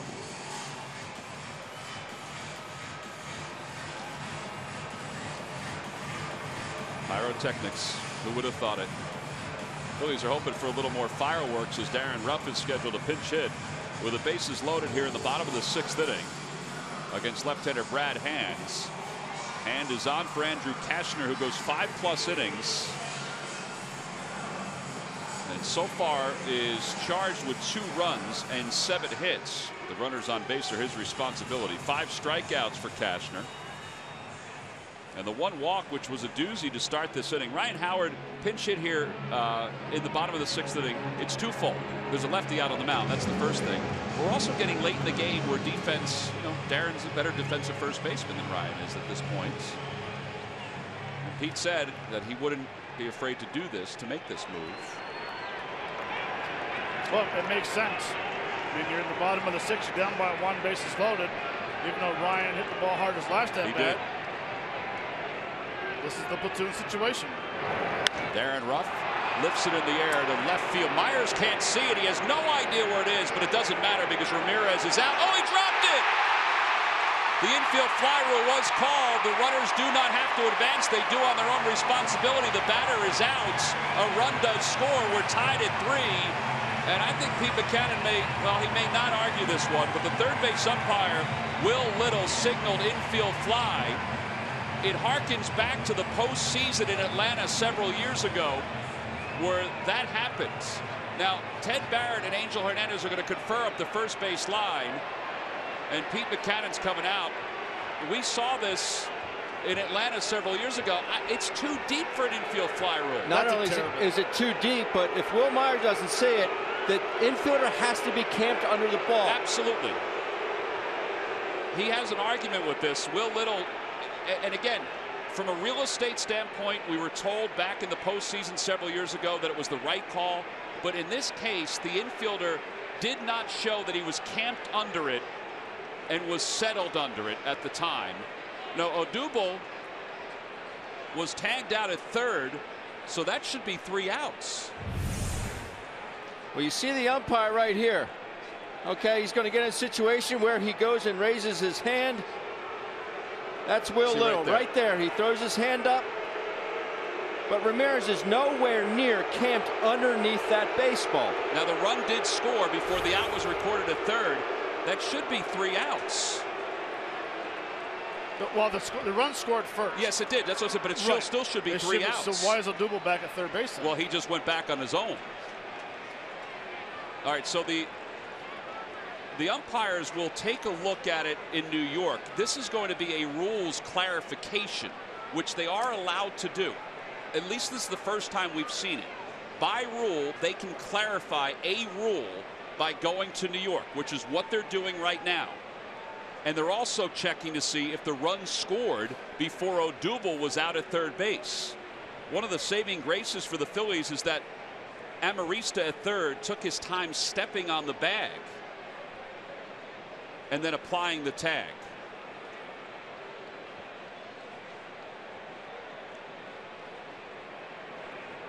This crowd is into it. You can see everybody down the 1st and 3rd base lines are all on their feet waiting to hear the decision. All right, so my bad. There was nobody out, so there would be 2 outs now. My bad, 2 outs. So let's scrap that. My apologies on that.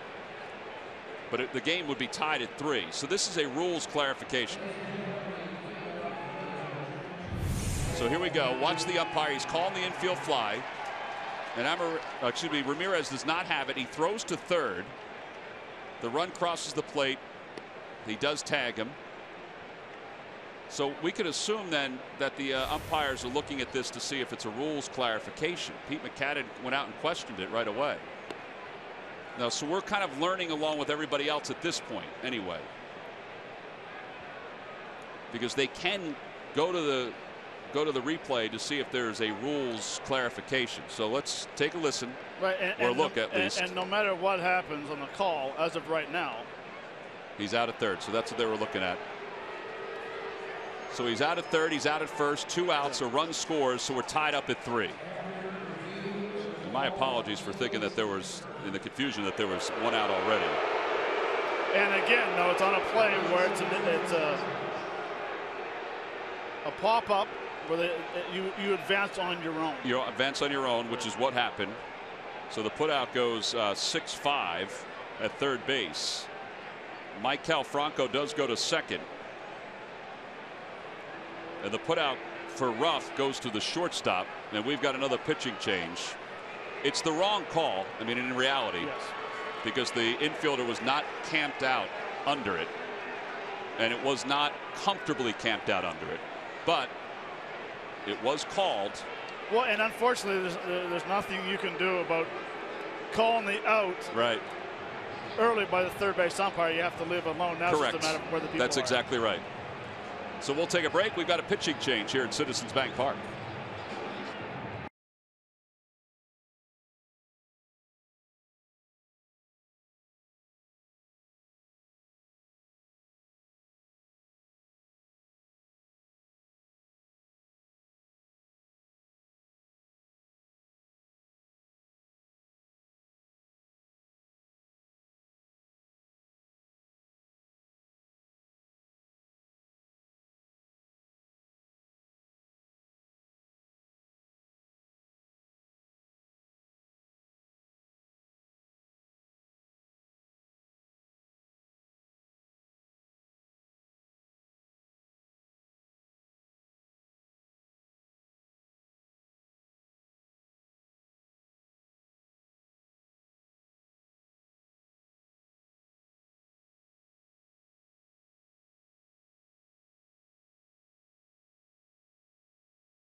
That you don't see that often, where Will Myers did not see a pop-up into shallow left field off the bat of Darren Ruff. Alexi Ramirez, the shortstop, was going back on it, and the third base umpire Will Little called the infield fly rule, and then you could see that Ramirez, after watching it again, had no idea where the ball was.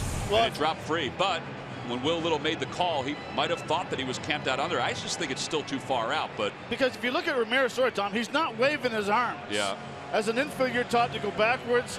If you're camped underneath it, you wave your arms. Now I have it. He's looking for help. See, he's not waving his arms. So he's expecting to get called off by the outfielder. Right. By no means, and Ben said it exactly, he was not camped underneath it, and 2, he was off the infield grass way too far. Well, and the other thing, too, is that I don't think, once Will Myers didn't see it, to me, I didn't think it was an ordinary play. It was not an ordinary play. And confirmation, just as we had mentioned, as Ruff takes the pitch outside from Quackenbush, they were looking at it to see if Herrera was tagged out before his foot hit the bag. It was a tag play, not a force play.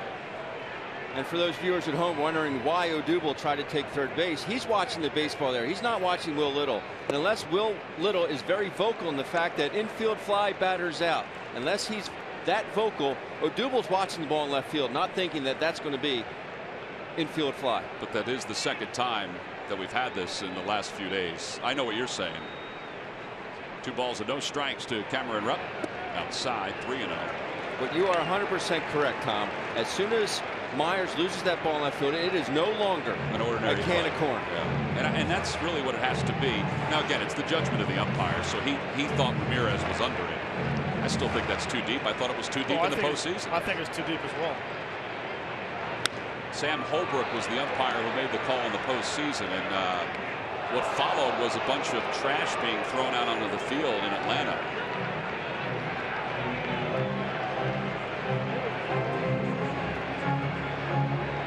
Quackenbush's numbers in 3 games so far: 2 strikeouts, 3 innings of work.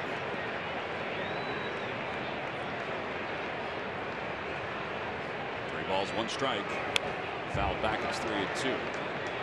My memory serves me correctly. I believe Cameron Rupp went deep off Quackenbush last year in extra innings in San Diego. Being out that ball game. You do have a steel trap.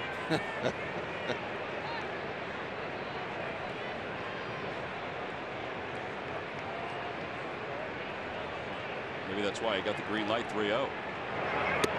Goes after a high pitch.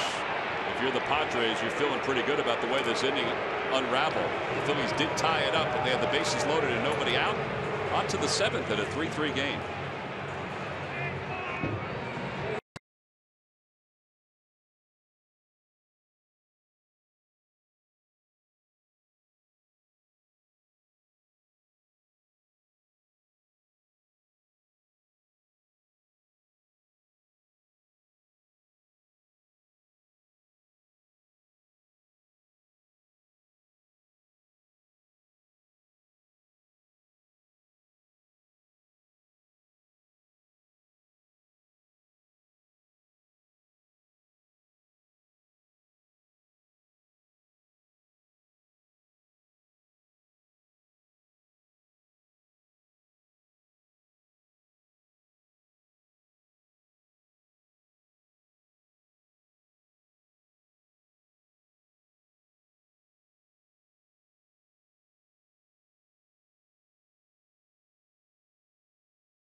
Time now for our Delaware Valley Honda Dealers game summary. The Phillies, of course, scored single runs in each of the last 3 innings. They've tied it up at 3. Castro went 5+. Aaron Nola's gone 6 and a career-high 9 strikeouts. So now as we go to the 7th inning, it'll be Brett Wallace to lead it off for San Diego. It'll be Wallace, Norris, and Alexi Ramirez.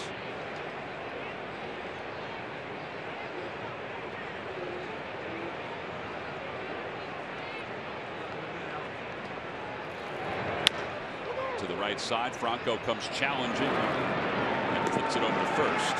5-3 on the putout. And that's 10 in a row now retired by Aaron Nola. You got to love the first pitch swinging at a sinker, hitting a weak ground ball to the right side, and Michael making an easy play after a long delay with the challenge last inning. You got to love the first pitch swingers.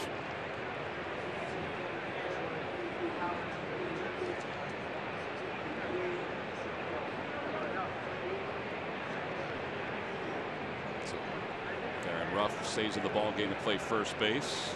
Here's Derek Norris, who is 0 for 2 with 2 strikeouts. Fastball on the outside corner. It's 0-1. So they scored Darren's a sac fly. Yes. Yeah, actually, that is what they would score it. Yeah. Because the runner from third scored. So the put out goes to the shortstop as basically a fly ball.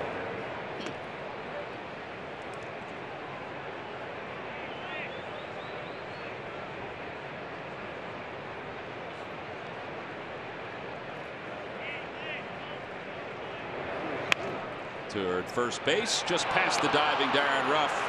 Down the right field line, Norris on his way to second. The throw by Borges is offline, so it'll be a double for Derek Norris. So 1-out double. On the Toyota Major League scoreboard, an update in the game between the Tigers and the Pirates. Pirates win at 7-4. Jonathan Neese gets the win. Pittsburgh is now 5-2. Neese went 6 innings, struck out 5. Mark Melancon picked up his 3rd save. Justin Verlander, who was scheduled to pitch last night, the game that was postponed against the Yankees, 4 1/3, 10 hits and 7 earned runs.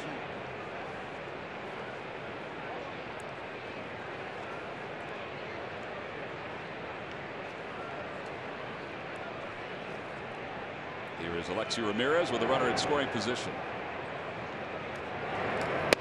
Fastball that's in there, 0-1.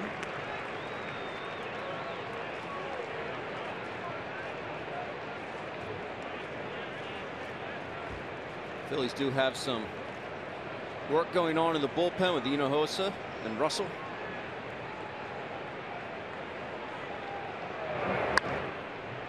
To Ramirez. There they are.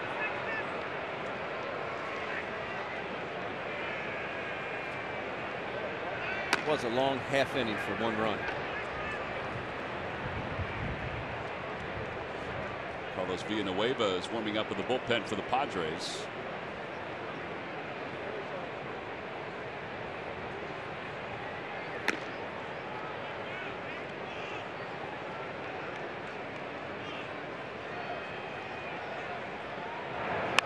Over toward third, diving stop. Franco. Norris is off the second base bag. The throw over to first in time. Did Darren Ruff hang out of the bag? That's the question. It looked like it was awfully close, and Norris was bailed out because he was in no man's land between second and third. Alexi Ramirez is saying that he was safe at first base, and now they're going to review it. Angel Hernandez and Ted Barrett will take a look at it. Well, it's a great play by Michael Frank at third base. As soon as you make the play, your thought process is come up and throw the runner out. See right here, does a very nice job going a couple steps to his right, making a very nice play. Right there, his thought process is, I'm going to get up and throw. Darren is off the bag right there. So the Padres may win this one. Take a look right there. He's on it and then off it there. Angel Hernandez is in kind of a different angle to see whether the foot is off the bag. Ramirez is calling himself safe. Watch it again right there. See a little bit of daylight between the foot and the bag, and does he get back? No. When an opposing manager asks for a replay that quickly, he's pretty sure of the outcome. Well, I think Ramirez and Tarek Brock also helped sell it over at first base.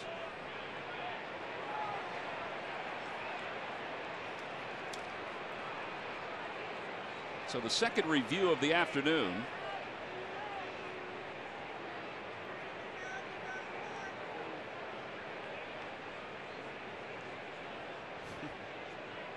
New York is taking a look at it, and the umpires are just listening.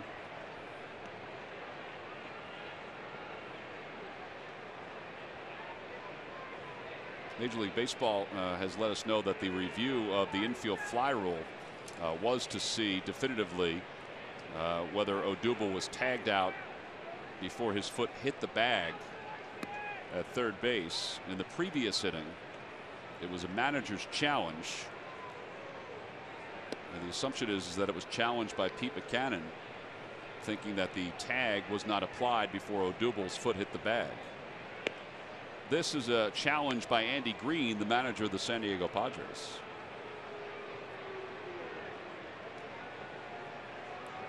I would love for this call to go in favor of the Phillies, obviously, but I don't see what's taking so long. And they have the same angles that we do.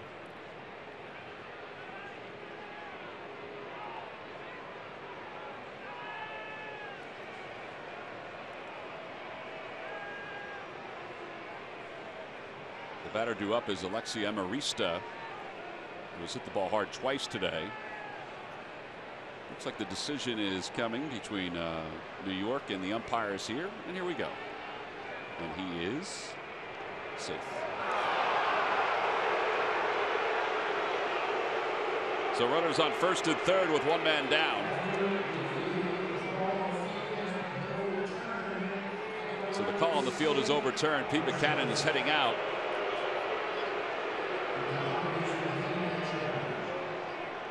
Well, they scored that a base hit for Alexi Ramirez. Here's Franco's reaction afterwards. I think he's upset with himself that he didn't make the throw, but also that Norris was so far off the second base bag. Pete Buchanan is out on the hill. He's not going to make the change. So Noel will stay in to face Amarista. First and third, one man down here in the 7th inning. I think that was twofold. One, if the runner does go from first base, what they're going to do, either throw through or eat it for camera up. And two, in case of a squeeze play here, are we going at Amarista's head? Are we trying to hit him? Or are we going up and away? My bet would be up and away if Aaron Nola has enough time to make that pitch up and away. Melvin Upton is in the on-deck circle to pinch hit. Runners lead off first and third. A 3-3 game here at the top of the 7th. Fouls it away.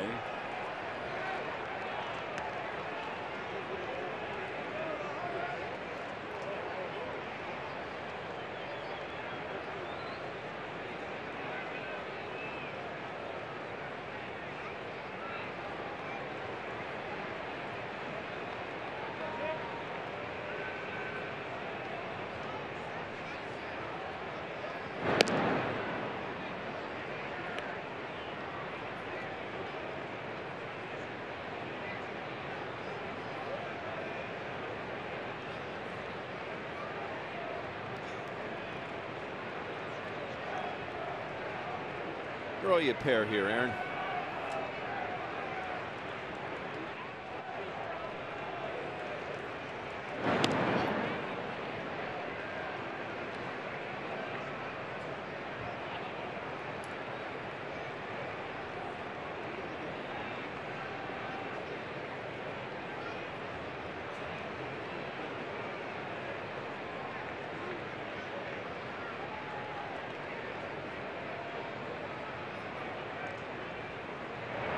He does bunt it. Safety squeeze. Nola doesn't have a play at the plate, and they get the runner at first. And it's 4-3 San Diego on top. That was the right play by Aaron Nola. Yes. Once the ball was bunted to the right, Norris broke once he saw the direction of the bunt. So an RBI for Amarista. The run scores, and now Melvin Upton will be the batter. It's a great play, and a play you don't see very often in baseball. The safety squeeze. He might have had a chance right there, but maybe, yeah. When in doubt, take the out. Still in the 7th inning, you still have 3 more times to come out to hit. I think if you would have seen a lefty on the mound right there, you would have seen a play at home plate. It almost looked like his angle, though, was not giving him a chance to get toward the plate, if that makes sense. Breaking ball in there, 0-1. Yeah, the angle, I think he would have had to shovel it back across his body.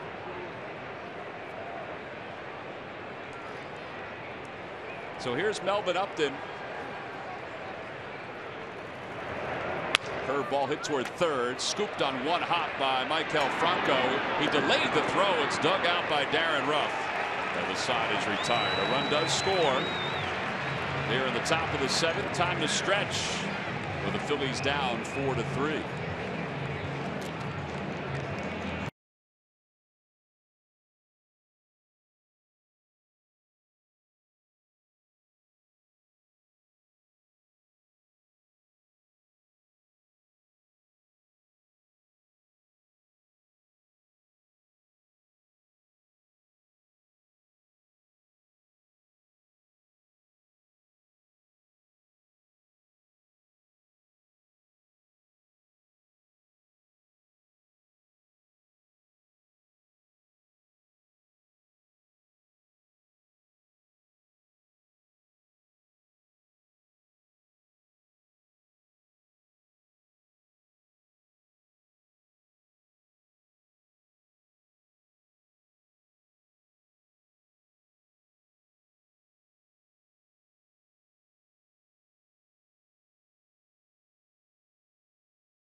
at bat. Follow the Phils live with the MLB.com at bat app. Stay up to the moment at any moment with live game video highlights, StatCast, news, and more.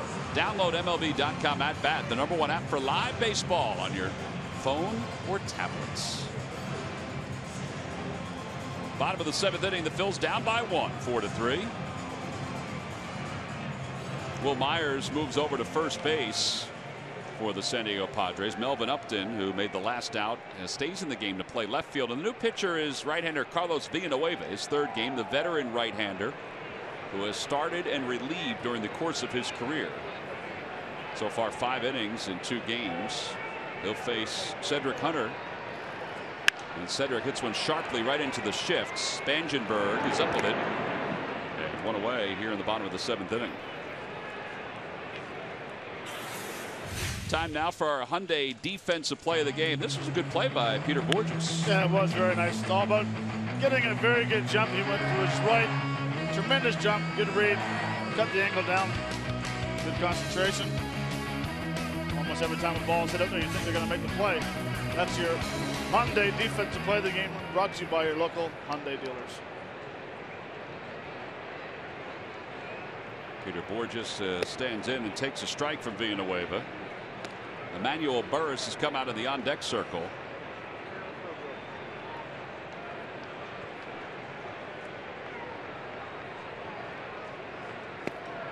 A little low, 1 ball, 1 strike.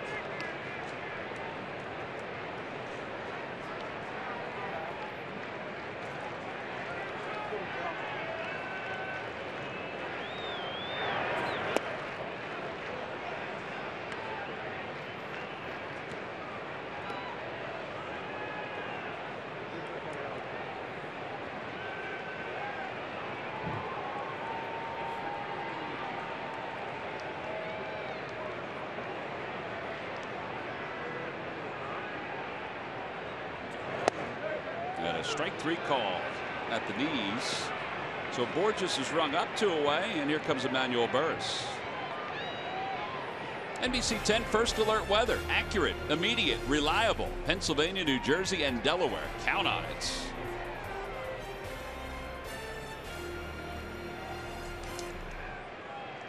Turned out to be a very comfortable day here in South Philadelphia. The Phils trail at 4-3. Bottom of the 7th inning. And Emmanuel Burris, who has had 4 plate appearances so far. Breaking ball inside and low.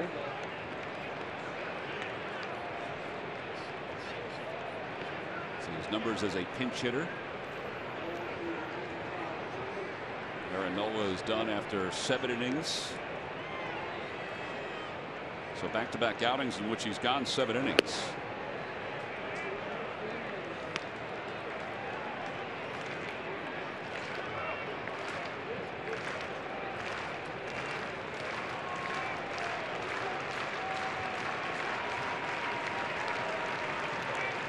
You would think you'd have to be pretty pleased with his outing today.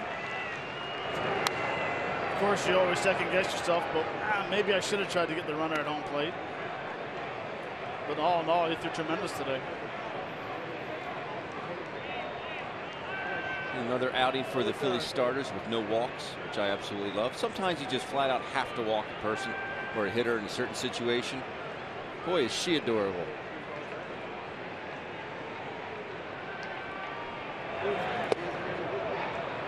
Probably her first of many home openers. 2 balls, 2 strikes to Burris.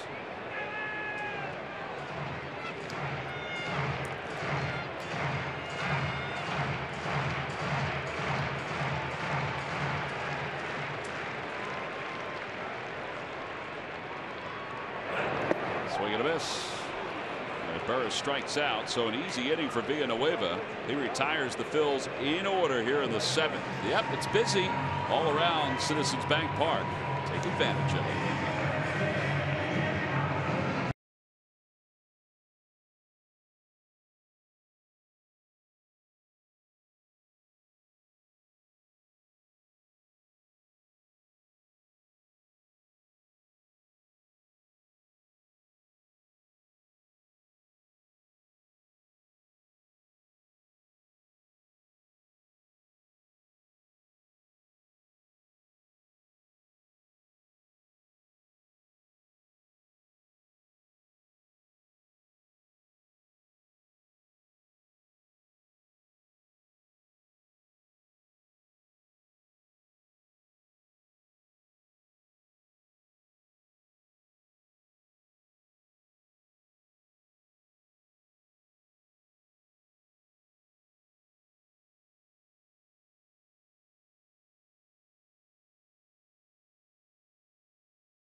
Jefferson. Call 1-800-JEFF-NOW or visit jefferson.edu.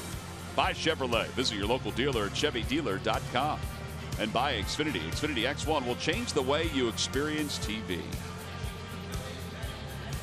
Well, they found somebody else to carry the national championship trophy. They better be careful, though. No pyrotechnics coming out of that one. The Villanova men's basketball team on top of the dugout. I don't think that's really a dance. I think that's just a celebratory hello. Along with the Fanatic. The best quotes from that night. Chris Jenkins made that three-pointer to win it.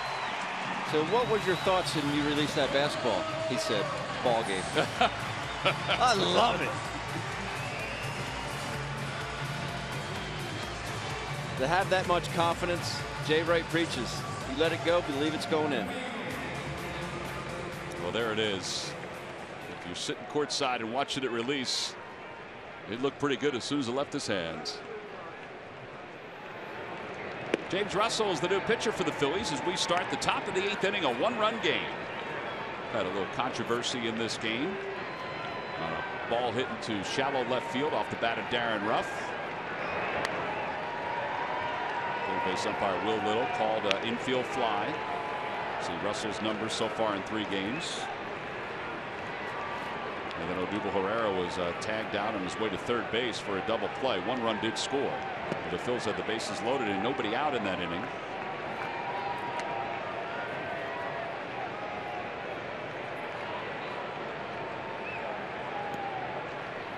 John Jay is 1 for 3. Slide to left. He's doubled and he is struck out. And he fouls that one back. It remains 1-2.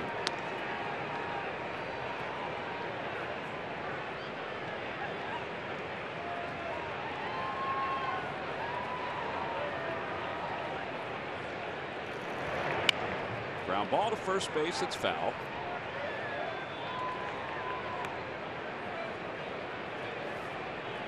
So the bullpen's numbers the last 2 games, no runs in the last 2 ball games. Prior to that, an ERA of 12.66. But yeah, 1 walk compared to 8 walks. Just a little high, but it's 2-2. And a lot has to do with first pitch strikes. The first couple of games, it almost looked like they were trying to impress people too much by overthrowing, walking guys. That's out toward the alley in left center field. Odubel Herrera tracks it down and makes the catch as he bounces into the Xfinity sign. 1 out here in the 8th inning. Oh, really carrying out the left center field there, but Odubel stays with it. Second baseman Corey Spangenberg. He had to go a long way for that ball.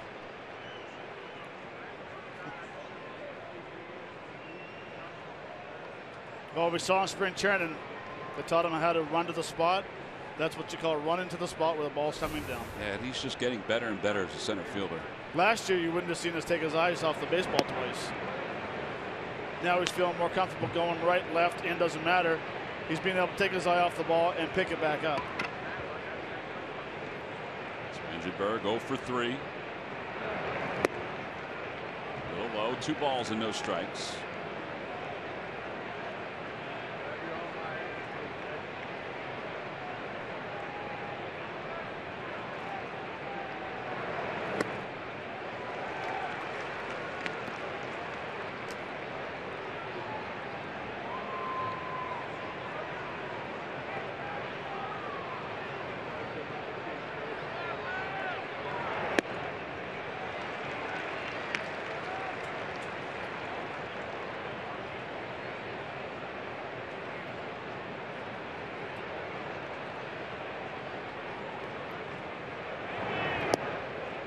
Just a little low, and it's 3-2.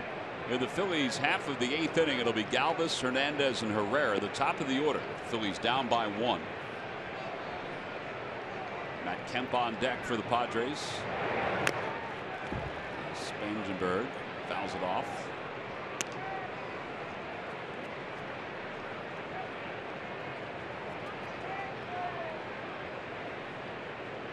Until Russell feels comfortable with his off-speed pitch, throwing a 3-2 slider right there. just off the outside part of the plate, and a 1-out walk. Here comes Pete Mackanin, and that's going to be it for Russell with Matt Kemp due up. Dalier Hinojosa had been warming up in the bullpen. There he is. So they're going to bring him in to face Matt Kemp and Will Myers, the next two batters for the Padres. A 1-run game. And the bullpen is trying to keep it at a 1-run ball game. So that's it for James Russell. Pitching change here at Citizens Bank Park.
Phillies and everybody else in Major League Baseball will celebrate the memory of Jackie Robinson when the Phillies take on the Washington Nationals. Special videos including highlights from Ken Burns' Jackie Robinson documentary. All field personnel will wear the number 42.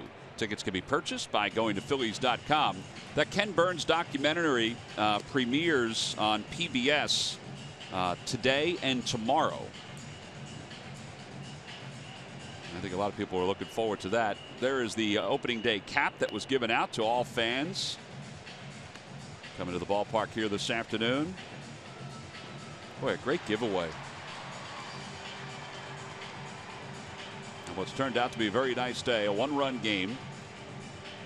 And Dalier Hinojosa with 1 out and a runner at first base will come on to face Matt Kemp.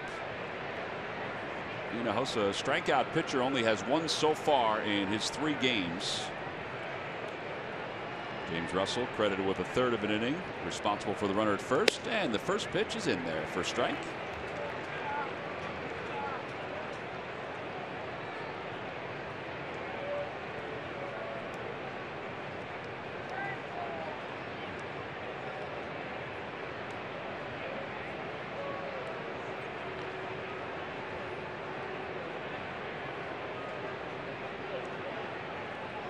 Swing and a miss, 0-2. Good pitch.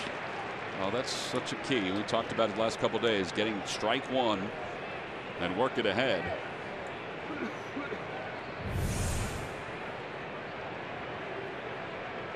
Late movement, down in the zone. Throw it again. Oh, they got him leaning. And Spangenberg, who didn't have a huge lead, was able to get back.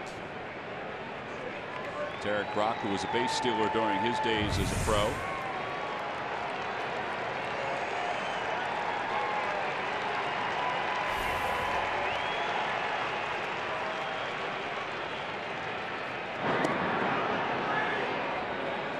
He is quick to get back, though. Which tells me it's a one-way lead. But we really can't see it because Angel's standing so close to first. He kind of blocks us out from the first base camera wall.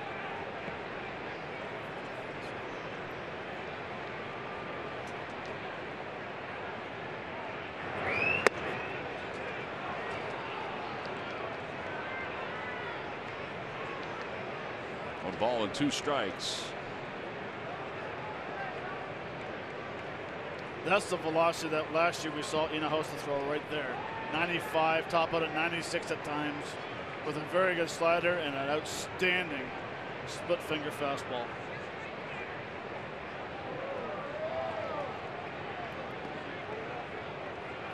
Cameron gave a sign there. Hinojosa obviously didn't know what it was from Cameron's reaction towards the dugout.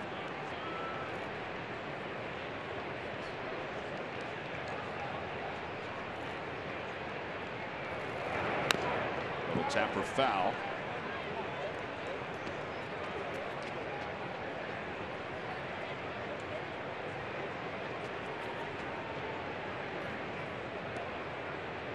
It's good for these relievers just to review the signs, you know, with your catchers every now and again, because they might be coming in situations where they're not always going to come into a clean inning.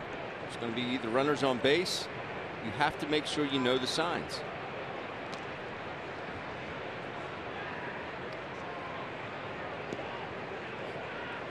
Last thing you want is to call a pitch out. Pitcher have no idea what that is, end up throwing a regular pitch.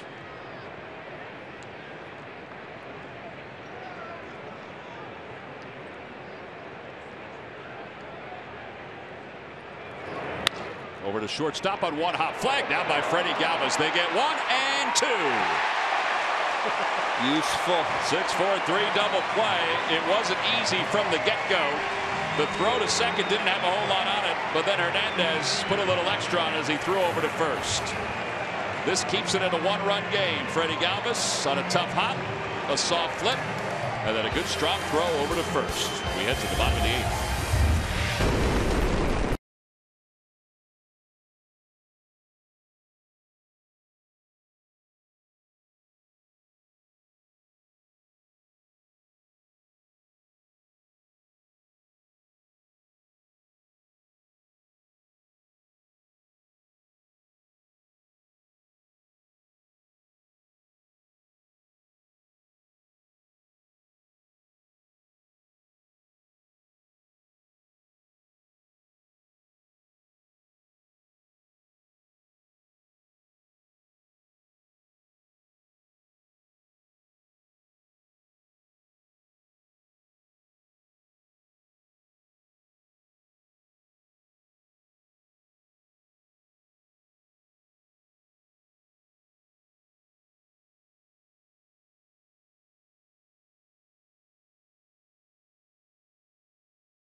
On the San Diego Padres, it's a Citizens Bank Business Person Special, and then after the game it's a senior stroll the bases.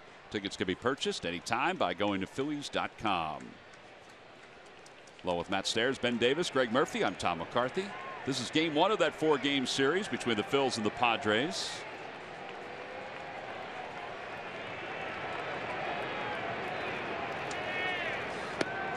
First pitch from Mauer is in there for a strike. Jankowski comes on to play right field for the Padres, and he will bat 5th. That's Travis Jankowski. Swing and a miss. 0-2. This is Brandon Mauer, who in 2 games has allowed 3 hits, 2 walks, and 2 innings of work.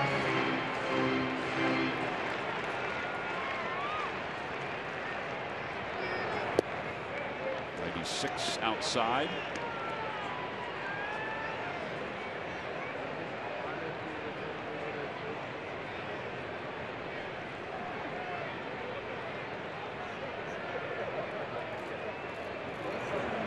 Outside again, 2 balls and 2 strikes. Mauer, 25 years old. Last year in 53 games with the Padres was 7-4 with an ERA of 3. property of the Seattle Mariners, a 23rd round pick in 08. 2-2 pitch. Fouled back. That ball was sizzling into the Hall of Fame club. And right off their hands. It's got to be painful. Yeah. Let's ice my hand with this beer. Oof. Punched out to shortstop. Alexi Ramirez is up with it, one away. And that'll bring Cesar Hernandez to the plate. Time for the Major League Notebook. Murph, take it away. All right, thank you very much, Tom. Yeah, and it was a home opener today at Fenway Park, and they were rolling out the legends for David Ortiz, his 14th home opener and his final home opener at Fenway Park. How about this for guys throwing out the first pitch today? Pedro Martinez, Bobby Orr, Bill Russell, and Ty Law throwing out the first pitches as the legends come out to honor David Ortiz. But that wasn't even the best part for him. His 15-year-old daughter sang the national anthem as well for that home opener for David Ortiz. He got very emotional when that happened as well, so a very special day for him.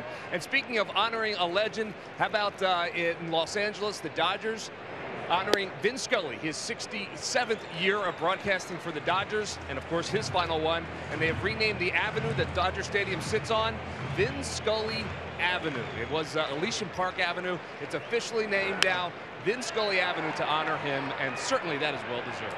Fly ball to left field. Upton will make the catch. Well, it is something that sort of overwhelmed him when they first announced it this past off season that it would happen.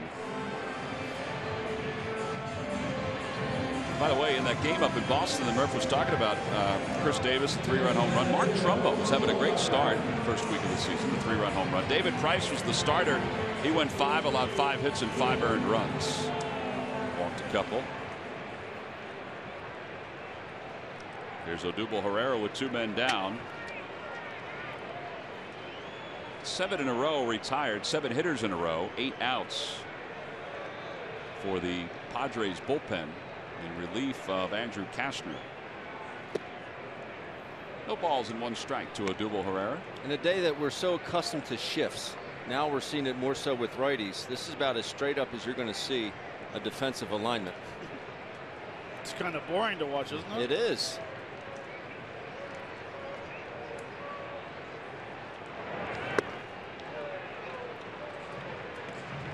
On the Toyota Major League scoreboard, Cardinals are off to a pretty good start offensively. They are shutting out the Brewers 9-0. That game's at the bottom of the 4th. Every position player except for Colton Wong has a base hit right now for St. Louis. Time is called.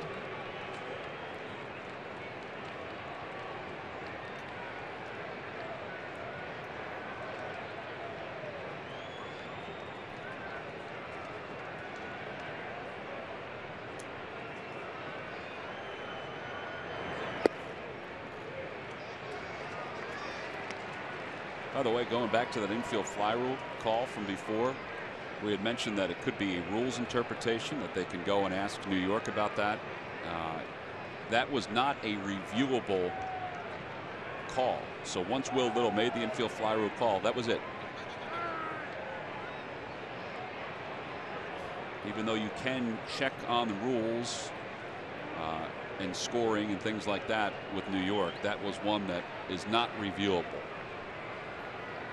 2-1 to Odubel Herrera.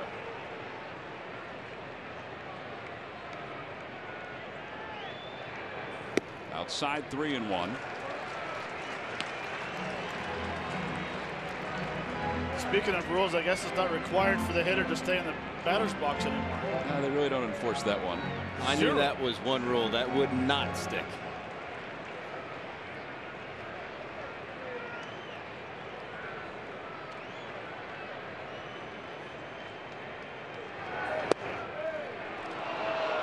Good luck with that one, Odubel.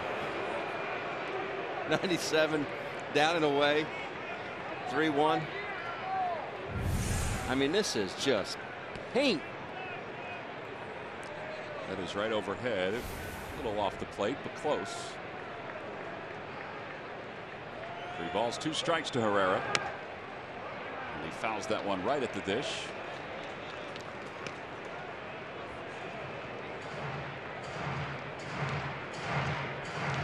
Showing a lot of confidence in your changeup. dotted pitch 97 down and away and come back with a changeup at 88. It shows you how good of a bat control you have as well to foul it off. Because it's in a tough area down low and away. And Odubel strikes out, and the side is retired. So 8 consecutive hitters retired by the Padres bullpen. On to the 9th inning. It's a 1-run San Diego lead.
Bank Park. That's right. Groups of 25 or more take advantage of special group opportunities, including discounts, theme nights, party areas, plenty of benefits, and special options. Special fundraising opportunities are also available. Go to Phillies.com/group tickets for more information.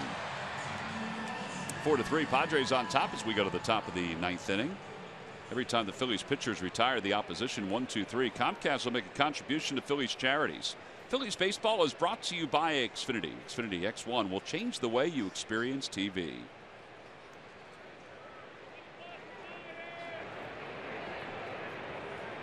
Will Myers will be the batter against Dahlia Hinojosa, and the first pitch is swung on and missed. It's 0-1.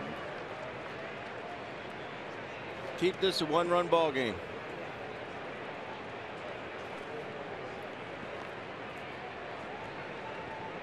Solo home run back in the 4th inning for Myers.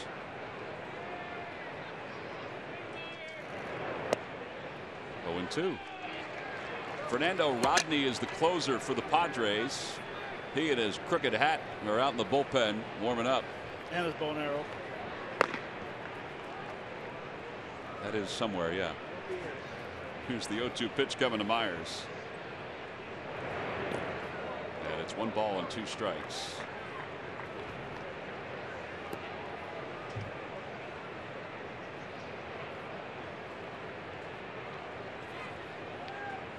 Myers, no batting gloves, but a little bit of tape on those fingers.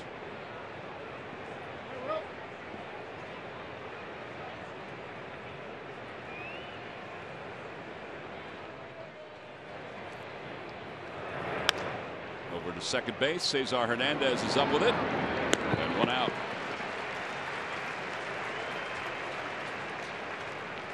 Jankowski is going to bat for the first time.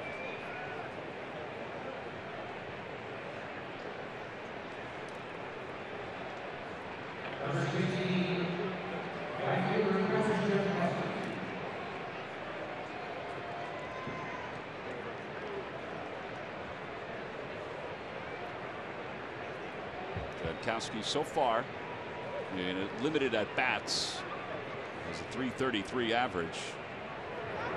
Joe's bunt takes high.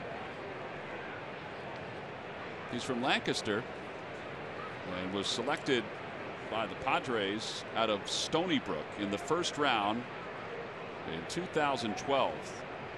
Played in 34 games last year for the Padres, hit .211. This after hitting .392 during his stint in AAA. and .316 in 73 games in Double-A. So overall, a .335 hitter. And he's got some speed. He has stolen 32 bases last year.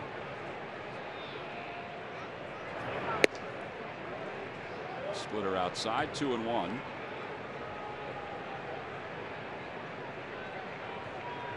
So hard to figure out if it's a slider, change, split from Hinojosa, because basically all those pitches that are going down the zone have that tumbling action. It's hard slider, the split finger.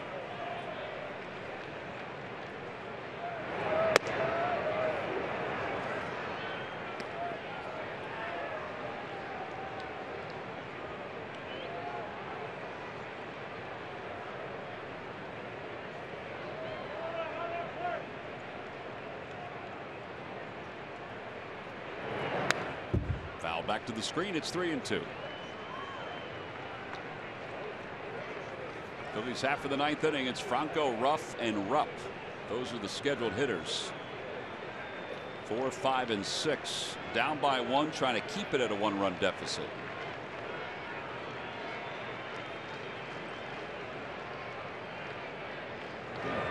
In the dirt, ball 4.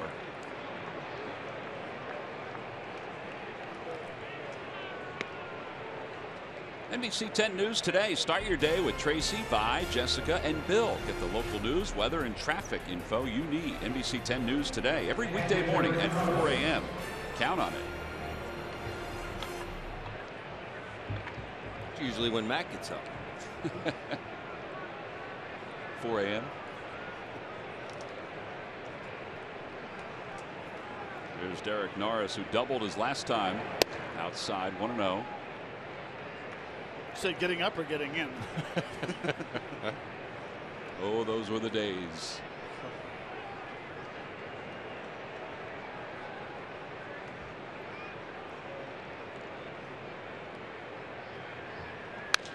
Over to shortstop. Nice play. Freddie Galvis flips to second for 1. Over to first, and it's not in time. Norris beats it out. A wonderful play by Galvis, though, to get the lead runner. And there are 2 outs here in the ninth inning. We had to go to break because of the inning-ending double play last inning, but the play Freddie made last inning was spectacular. This one just as good, maybe even better. To have that much momentum going towards third base and make an accurate throw, a very good turn there by Caesar. Derek Norris does beat it out, but just to get to that ball was very good on Freddie's part.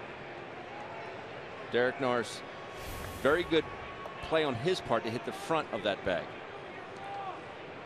But what a play by Freddie. Make that accurate throw. Well, as you mentioned, it's been a couple of good plays here this afternoon. Alexi Ramirez will be the batter. He is 2 for 3 today. Pops that one out to the right, and it's 0-1.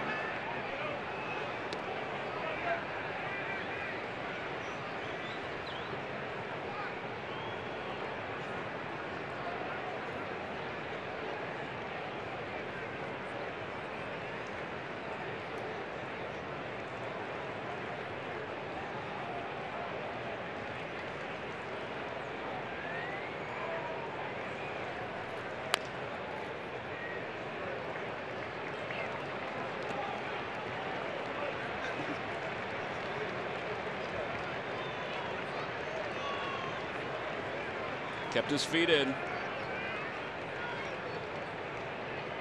Looking sharp for a little day baseball here at Citizens Bank Park. No balls, 2 strikes to Ramirez. Toss over to first. Norris back. Pretty short lead. Throw to first, registered at 147 miles an hour. Did it pop up? It didn't, but he did throw it hard.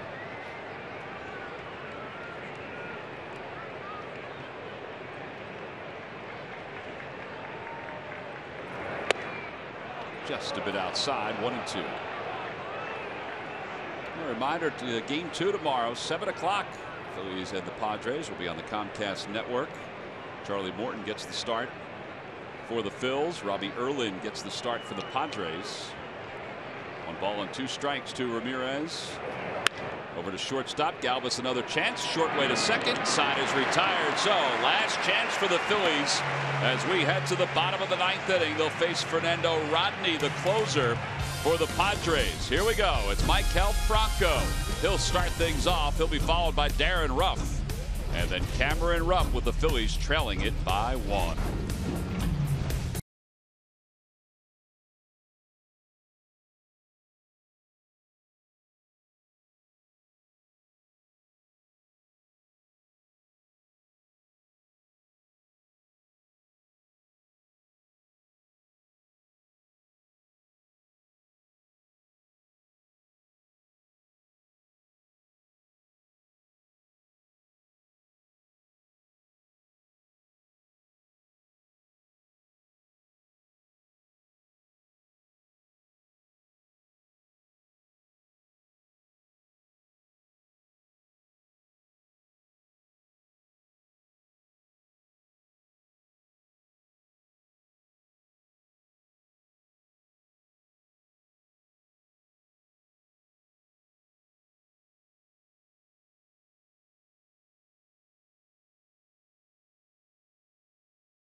We've made some delivery of the game. There have been some big deliveries today, but this is the smallest of deliveries that led to the go-ahead run. But it got the job done. Amarista with the not a squeeze, but it was a safety squeeze right there to score Derek Norris, and that is your W.B. Mason delivery of the game. Yeah, we looked at the replay after the play happened, and there was a pretty good gap between Norris and home plate when Aaron got the baseball. You can see there the angle of his body, though.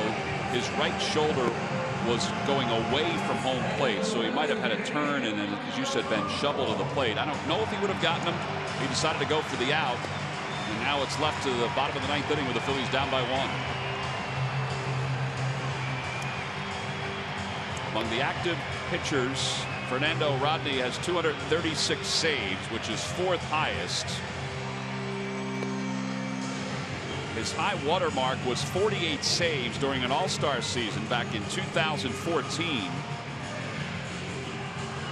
with the Seattle Mariners. He also had 48 with Tampa Bay in 2012. Last season, the Padres 62 wins when leading after 8 innings. Rodney last year was splitting time between the Cubs and the Mariners.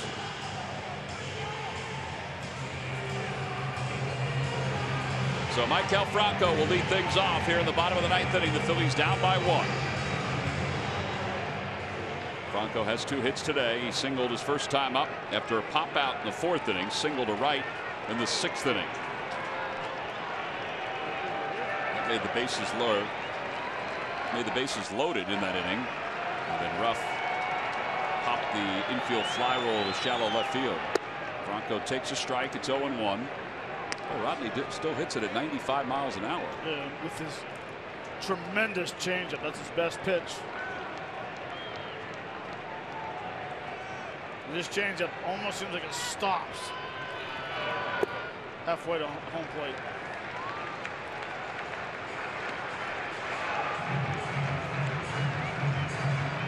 But he will give up the lead if you allow him to.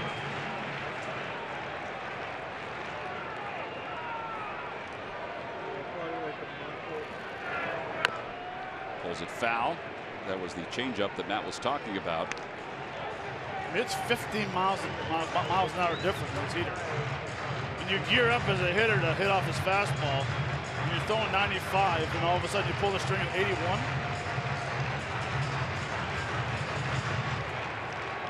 Makes it very tough for a hitter. Bullpen today for the Padres has been very good. 3 scoreless innings so far. And Franco loops it into right field, a base hit. A leadoff single here in the 9th inning. Well, Matt, you wanted him to try to go the other way the other day, and he's got 2 opposite field hits here in this ball game. Well, I like for him to go the opposite field when he's over swinging. You know, 'cause he gets to that point where he gets that pull mood. All of a sudden he wants to pull everything off. Now all of a sudden he thinks about hitting the ball to right field. The barrel stays to the zone a little longer. You get on top of the pitches. That's a nice easy swing. Head down, smelling the baseball. Darren Ruff is 0 for 0. He did not get an official at bat his last time up because they gave him a sac fly on the run that tied the game, even though it led to a little bit of chaos.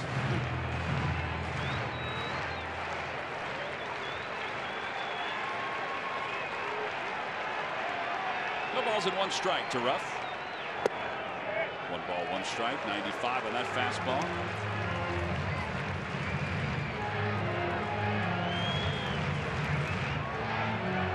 That was just a nice piece of hitting there by Maikel Franco.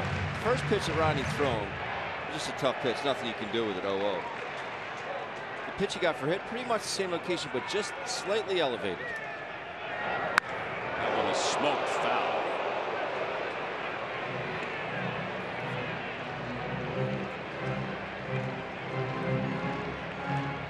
Boy, that ball was rocketed into the seats. That gentleman who you saw go down to the aisle, it looks like he's okay.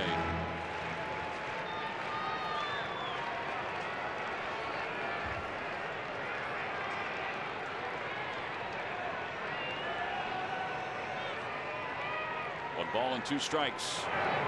Outside, 2-2. I thought maybe he'd try the changeup there, but he throws the fastball and it just misses. Norris wanted it. Fernando Rodney shook to the heater away, and that one didn't miss by much.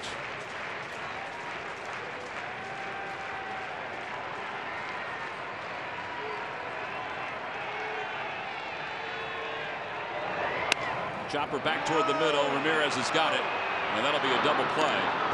There are 2 outs here in the 9th inning. So now today's ball game is left to Cameron Rupp, who has a double and 2 strikeouts this afternoon.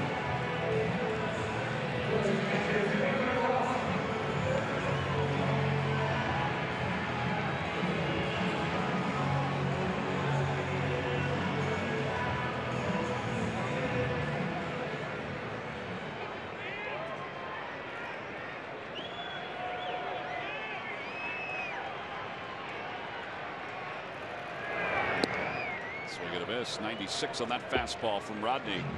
And it's 0-1. This is game 1 of a 4-game series between the Phillies and the Padres. Game 2 tomorrow night. Game 3 Wednesday night. And then a day game on Thursday.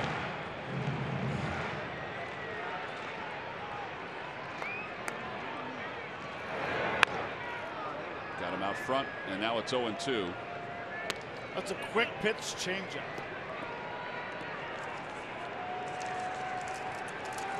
See the quick pitch, all of a sudden you decide to you got to jump at the ball a little quicker, pulls the string, and that's what happens.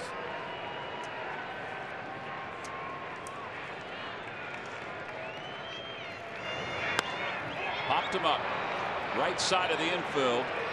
Spangenberg is under it, and the Padres have taken game 1 of this 4-game series as Fernando Rodney picks up his first save, shoots the arrow to wherever it is he's shooting the arrow. And the Padres bullpen, our Chevrolet players of the game, have closed this one out. 4 strikeouts in 4 innings as San Diego wins it by a final score of 4-3. Well, the Phils come up just short here at the home opener. The bottom of the order certainly did a little damage. Amarista's bunt turns out to be the game winner. We'll be back to Citizens Bank Park to wrap things up right after this.